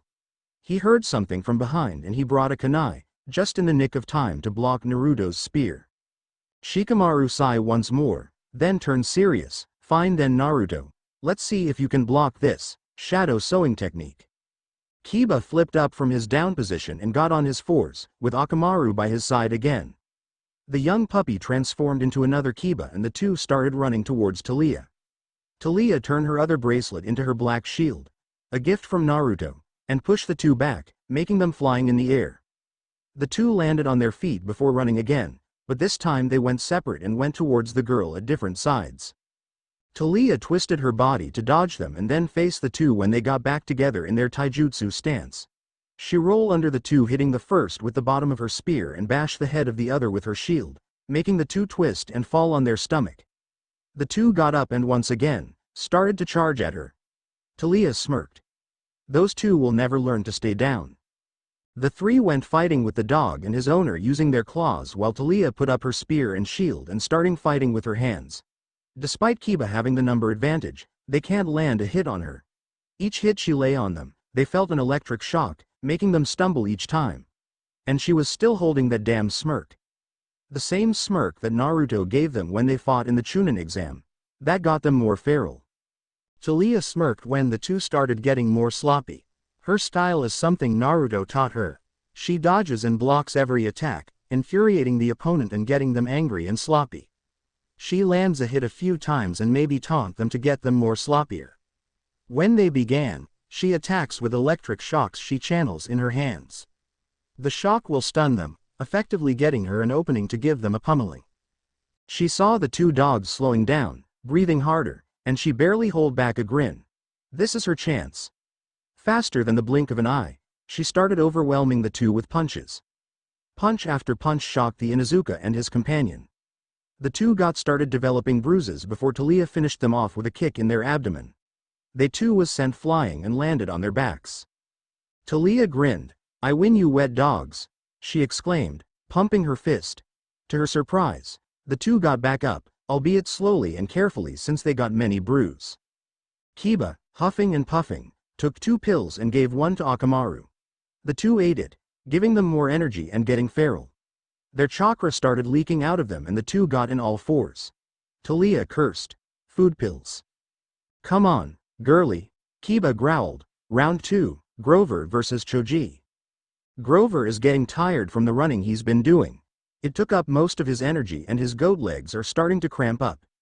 Yet, the giant human bowling ball is still at full pace. Does this thing slow down? The two are running in circles, for at least half an hour. The ninja even managed to make a race car track.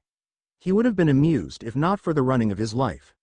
Zoe and Phoebe managed to get a few shots so that thing won't get any closer to him. He thanked the gods that the hunters are on this quest. They saved him from being flattened. Grover stumbled a bit before running again. The ball is getting closer to him. If he slows down, he'll be crushed, He doesn't want to become a satyr pancake.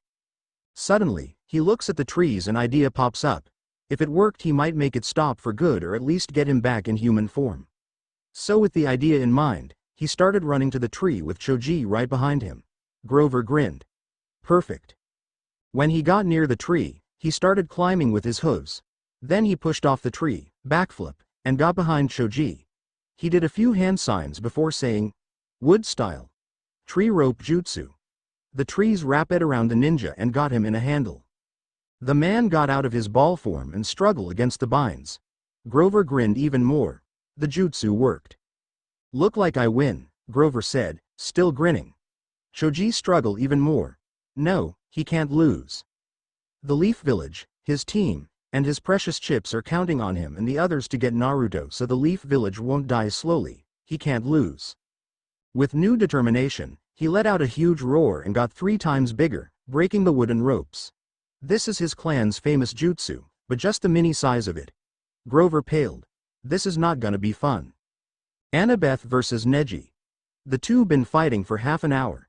Neji is not using his Byakugan. Arrogant to believe that someone of this world can't make any jutsus or have any chakra. He doesn't know that Naruto trained her and gave her chakra.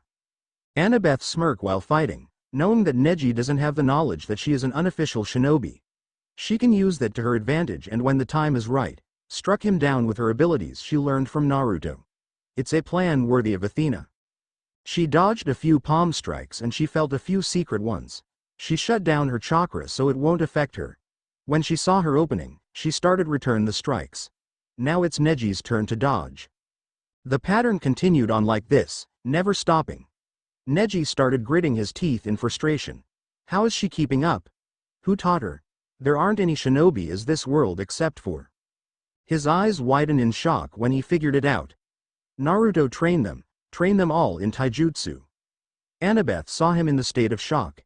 He froze, giving her the chance to strike. With her quick thinking skills, she started hitting Neji in the most critical spots where she can cripple him.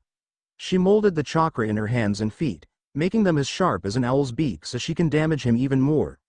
Each punch sent him stumbling back inch by inch. He started feeling the pain of the punches and his internal organs damage.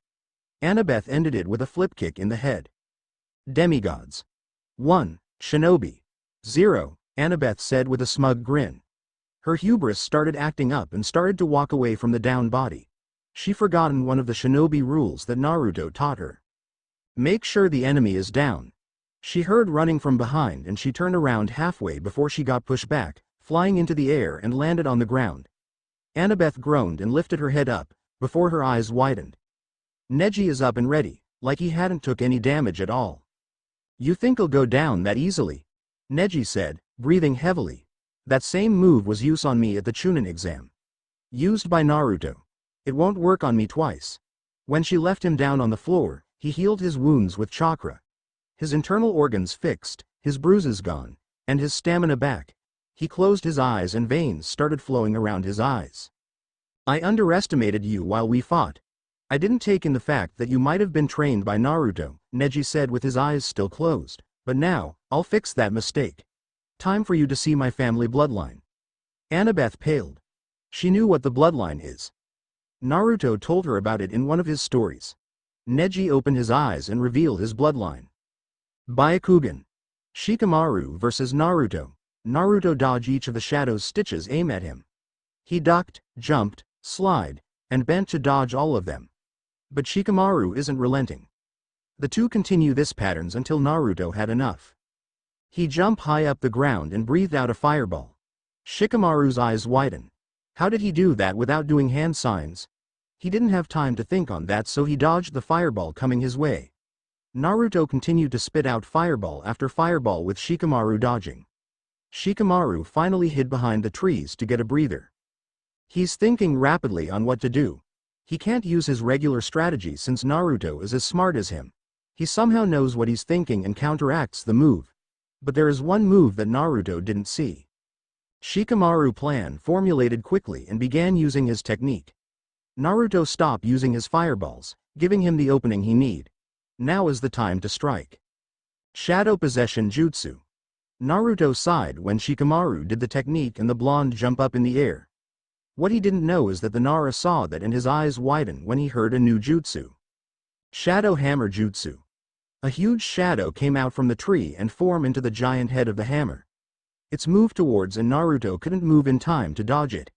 It came on top of him and crashed on top of him, both hitting the ground and left a crater in its wake, plus some smoke. Shikamaru smirked when he saw what happened. The jutsu isn't strong enough to crush a person, but is strong enough to leave a person unconscious. He walked towards the hole, lighting up a cigarette and putting it in his mouth. He looked down in the hole and his eyes widened when he saw that there isn't anybody in there. He dropped the cigarette in his mouth in shock. Looking for me? The Nara turned around, only to meet a fist in his face. That was the last thing he saw before he blacked out. Naruto breathed heavily, sweat coming out of him.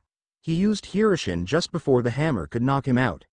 Shikamaru was tougher than last time, but he got stronger as well. He reached inside the man's pocket and pulled out the pack of cigarette. He put in his pocket and grinned. Thank you, Shikamaru. Naruto turned to the others and saw them in trouble. Grover is dodging every stomp and punch the giant Choji's pulling, tiring out from the looks of it. Taliah is using her shield to defend herself from the fang over fang attacks. And Annabeth is barely holding on Neji's relentless attacks. Naruto cursed. He forgot that none of them are ready to fight a shinobi. They only been taught a few things. They're not ready to fight the people who defeated the Sound Four. Zoe is shooting at the humongous Choji with Phoebe and Bianca. It's only affecting the fat man a little, but it's enough to slow him down and gave Grover a few close calls. Naruto pulled 4 arrows out from his cloak. Gave 3 of them to Zoe and Phoebe, then pull out an arrow for himself. Phoebe, Bianca, and Zoe got a good look at the bow and then smirked. They know what's he planning. The 2 hunters because they've been traveling with him for years and Bianca because it was of the trick arrows he showed her. Phoebe, you and Bianca fire at Choji. Zoe, fire at Kiba. I'll get Neji. Ready? The 3 took aim and waited for the right timing. Kiba is starting to charge at Taliah again. Neji pushed Annabeth back, and Choji is about to stomp on Grover. Now, the 4 shot their arrows in their intended targets and it caused a mass explosion. 3 got sent back flying and got knocked out, on their backs. Naruto breathed out in relief. Just in time. Zoe, Naruto, Bianca and Phoebe helped the 3 up. Taliah, Annabeth, and Grover gave them thank yous before looking down on the ground. Taliah scowled. Annabeth balled her fist up in frustration, and Grover bleated in dismay. They would have lost if not for Naruto and the hunters. Naruto saw their downtrodden looks. He knew what they're thinking. He thought that the first time he went hunting with Anko, he nearly got killed by a lion before Anko saved him. He knew now is not the time to scold them for messing up, so instead he said, "You did a good job for your first fight," Naruto said, making the 3 eyes widen. "You held on for a long time against 3 strong ninjas. If they were genins or chunins, you have possibly won. So when I say this I mean it. You 3 did great." The 3 just stand there stunned for a minute. Finally, they all grinned and the 2 girls hugged him tightly. Naruto laughed and hugged the girls back. It's good seeing them in good spirit, even though they nearly lost. He didn't see Zoe's scowl and Phoebe's sending an amused look at the girl. "Okay, since we dealt with the others," Naruto started saying, breaking the hugs, "I'll get Hermes to deliver the guys at the Leaf Village. Then we leave out and get back on the road." The 5 nodded and they all went back in the car. But something told Naruto that it isn't the last time he'll see the shinobis.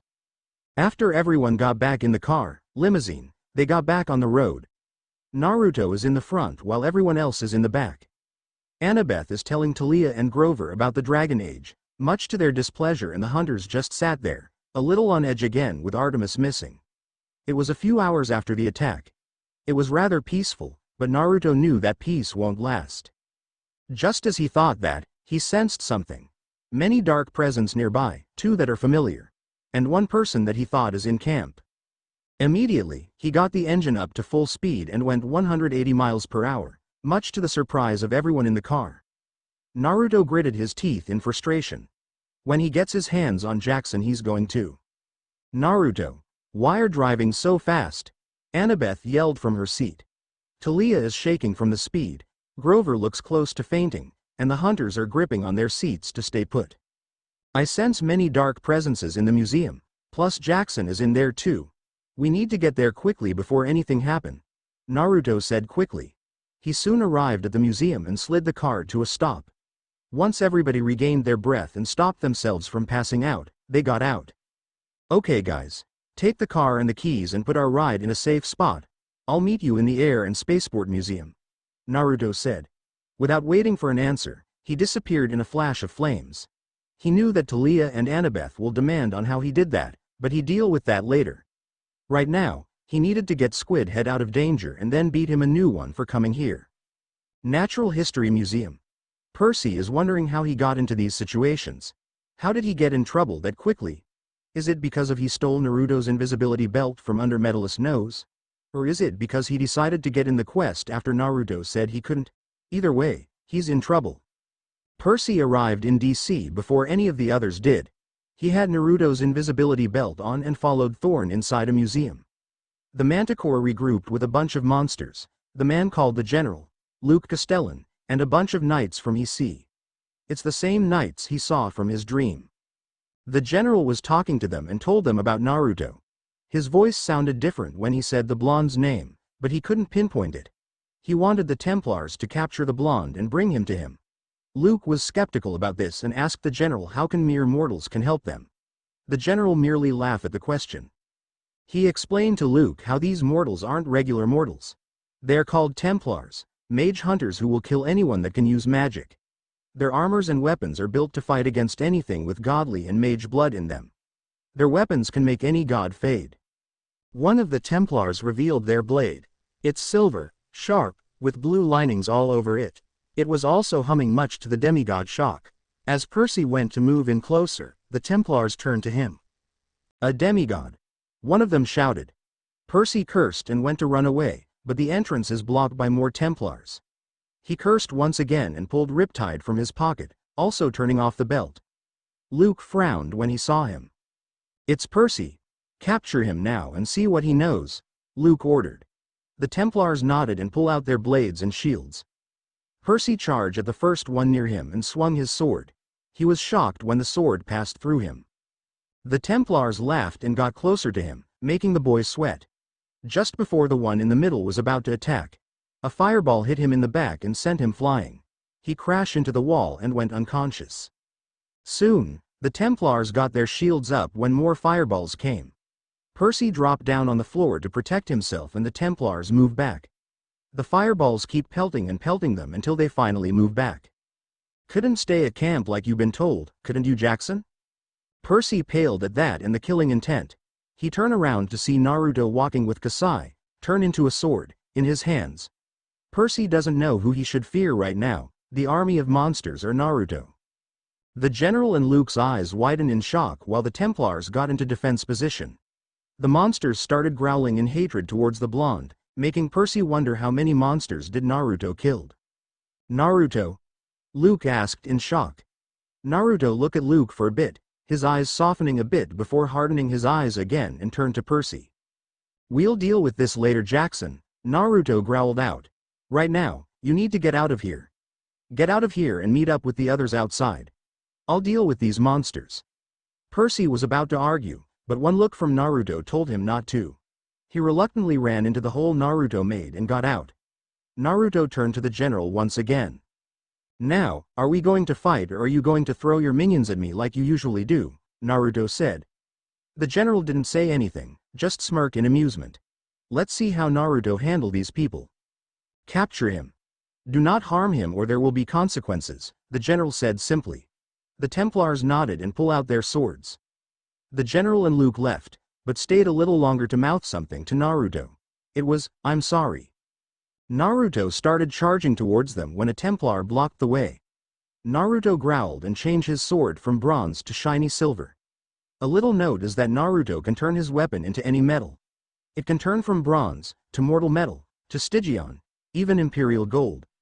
Meaning, he can fight the Templars no problems. One of the Templars charged at him, but Naruto easily parried him and pushed him back.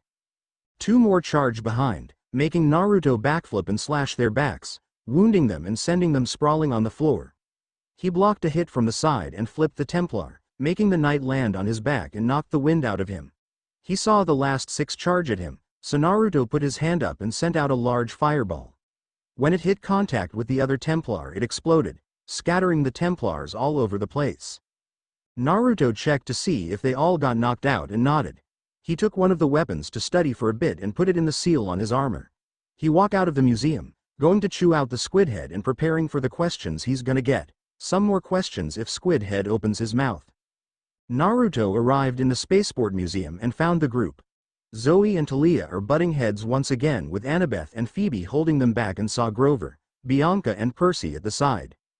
He walked over to the goat and asked, "Okay, what did I miss?" Making Percy, Bianca and Grover jump a little since they never saw him come in. Grover adjusted easily, since the blonde does that a lot, and answered the question. Percy came in and told us what happened and what we saw. Talia started getting in rant about how you're going to get it and she will make you reveal your history between the general and you. Zoe got mad at that and told her that you will reveal it when you want.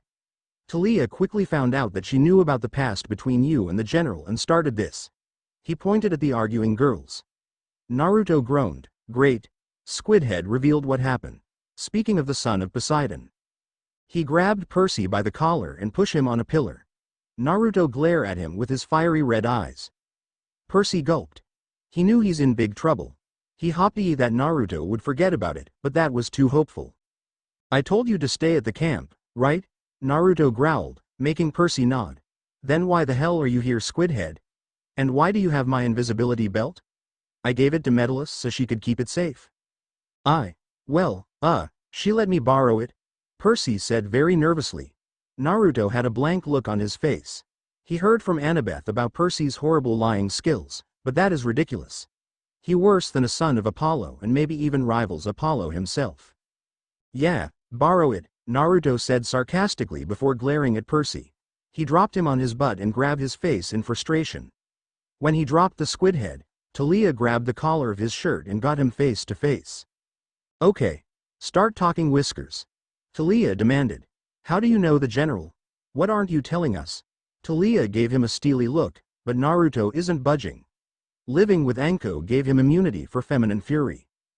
Before he could say anything, Zoe grabbed Talia's hands and pulled it away from Naruto's collar. Zoe glared at the lie, who glared back, "I told you that he will be ready to reveal when he needs to." "Stay out of this, Nightshade," Talia growled out. "This doesn't affect you." "It does, because Naruto and I are related to the secret," Zoe yelled, but then covered her mouth. Talia got even more confused and was about to demand what's she talking about, when Naruto held his hand in a silence sign. "Does anyone else smell catnip?" Naruto said. Zoe, Phoebe, and Grover's eyes widened when they smelled what Naruto's smelling. Not good. "Move!" Zoe yelled, and the eight moved just in time to see the Nemean lion jump on where they were. It roared at the group, who pulled their weapons. The Nemean lion is as big as a truck. It got yellow-orange gleaming fur, but got a more golden appearance. It got large and sharp, white teeth, which is being shown to the group. Naruto cursed and looked at the others. "Zoe, Bianca, Phoebe, find a higher spot and get on there to shoot. Percy, Talia, Grover, Annabeth, with me," Naruto commanded. Everyone nodded, and the hunter, plus the Kunoichi apprentice, got on the high ground to shoot. Naruto changed Kasai into a giant hammer, since nothing could penetrate the coat. But he can hurt it without any outside wounds. Percy and Talia charge at it and hit the leg, only for no damage to be received. The three girls on top is shooting arrow after arrow, but they broke into pieces against the lion's skin. It looked like it's about to attack them, but Naruto ran towards and swung hard at the lion's face. It sent things stumbling back, but it didn't got knocked out. It roared at Naruto and charged at him, but Naruto slid under it when it leapt. Annabeth then pulled out two explosive kunai and threw them at the monster's eye. The beast roared in pain and stumbled around, his eyes closed. Percy, Annabeth, Grover, and Talia came to Naruto's side. "Okay, how did Hercules defeat that thing?" It was Percy who asked that question. "He choked it," Naruto said, "and unless one of us has superhuman strength, we can't do that. The only weakness is mouth from IC. And if we get him to open the mouth for as long as possible, we can shoot it with kunai and arrows," Annabeth said, realizing the plan. Naruto smiled at her briefly, then looked at the lion. "Okay, Grover, when I get the thing distracted, you use the ground technique to capture him, got it?" Naruto said. Grover nodded in understanding and stand back to prepare using the root from the ground to capture the lion. Naruto charged with Taliah and Percy behind him. Lion ran towards them, preparing to cut them up, but Percy used the hilt of his blade to unbalance it. Taliah got close to the head and used her black shield to hit it on the side of head. The lion stumbled, roaring in pain and anger. Naruto then ran to the monster, readied his hammer, and swung upward, sending the flying and landing on its belly. Now Grover. Grover put his hands towards the lion and close eyes. In a blink of an eye, roots came out of the ground and wrapped the lion up. It roared and struggled against it, but it's too strong. 2 roots quickly held the mouth open when it roared, leaving his mouth bare. Now girls. Naruto commanded, and then Bianca, Zoe and Phoebe launched the arrows, Annabeth threw 2 kunais, and Taliah threw her spear. The lion roared in pain when the arrows and kunais reached its mark, but the spear? It got through the head and the skull of it. It stood still for a minute, and then when the roots grew back in the ground, it fell down. Naruto breathed in a sigh of relief. He turned to the others and smiled. Excellent job, guys. You did amazing. Everyone smiled at that, and Percy and Grover fall down in relief. The Nemean lion turned into golden dust, and all that's left of it is a fur coat. Naruto picked it up from where it was. So it's a fur coat, Naruto said in amusement. Naruto put it up in the seal of his armor. I might have use of it when I build some new armor. Right now, I don't want to wear it. Why not? Percy asked in confusion. I mean, isn't the lion skin the hardest to penetrate? It could be useful. Hercules wore it. Zoe clenched her fist at the mention of the while Naruto and Phoebe frowned, but they hid their reactions. First of all, I'm surprised you know that, considering you rarely ever read a book, from what Annabeth told me, Naruto said, ignoring the shout of, "Hey!" from Percy, and second, it's because of a secret of someone else, that I won't tell. Percy knows when to pry and not to pry, so he just nodded. Naruto looked at the team. Hey Grover, did you deal with the security? Right before we fought, Grover said proudly. Right now, they're running into a wall. Naruto turned to where the officers are at and literally running into a wall. Everyone had to stifle a laugh at that, and Naruto turned to Grover with a grin. Grover, I truly love your woodland magic. Grover grinned and put his pipe up. Naruto and the others put their supplies up and went outside to see a giant toad. All of their eyes widened, 7 of them in surprise of seeing such a thing in Naruto because he recognized this toad. Then Naruto looked down and then scowled in supreme irritation. Under the toad is mashed car. His car. A figure jumped on the toad, and the hunters, satyr, and demigods got their weapons ready while Naruto glared at the figure. Oh, when he gets his hands on him. Been a while, huh Naruto? The man said. The man looks to be middle-aged with long white hair and red marks under his eyes. He's wearing a hippie kind of clothing and got sandals on. Naruto know this man all right, and he always wanted to strangle him on sight. Yes it has, Naruto said, still glaring at him. Arrow Senin. The end. I hope you enjoyed this episode. Remember to subscribe and like this video. See you in the next part.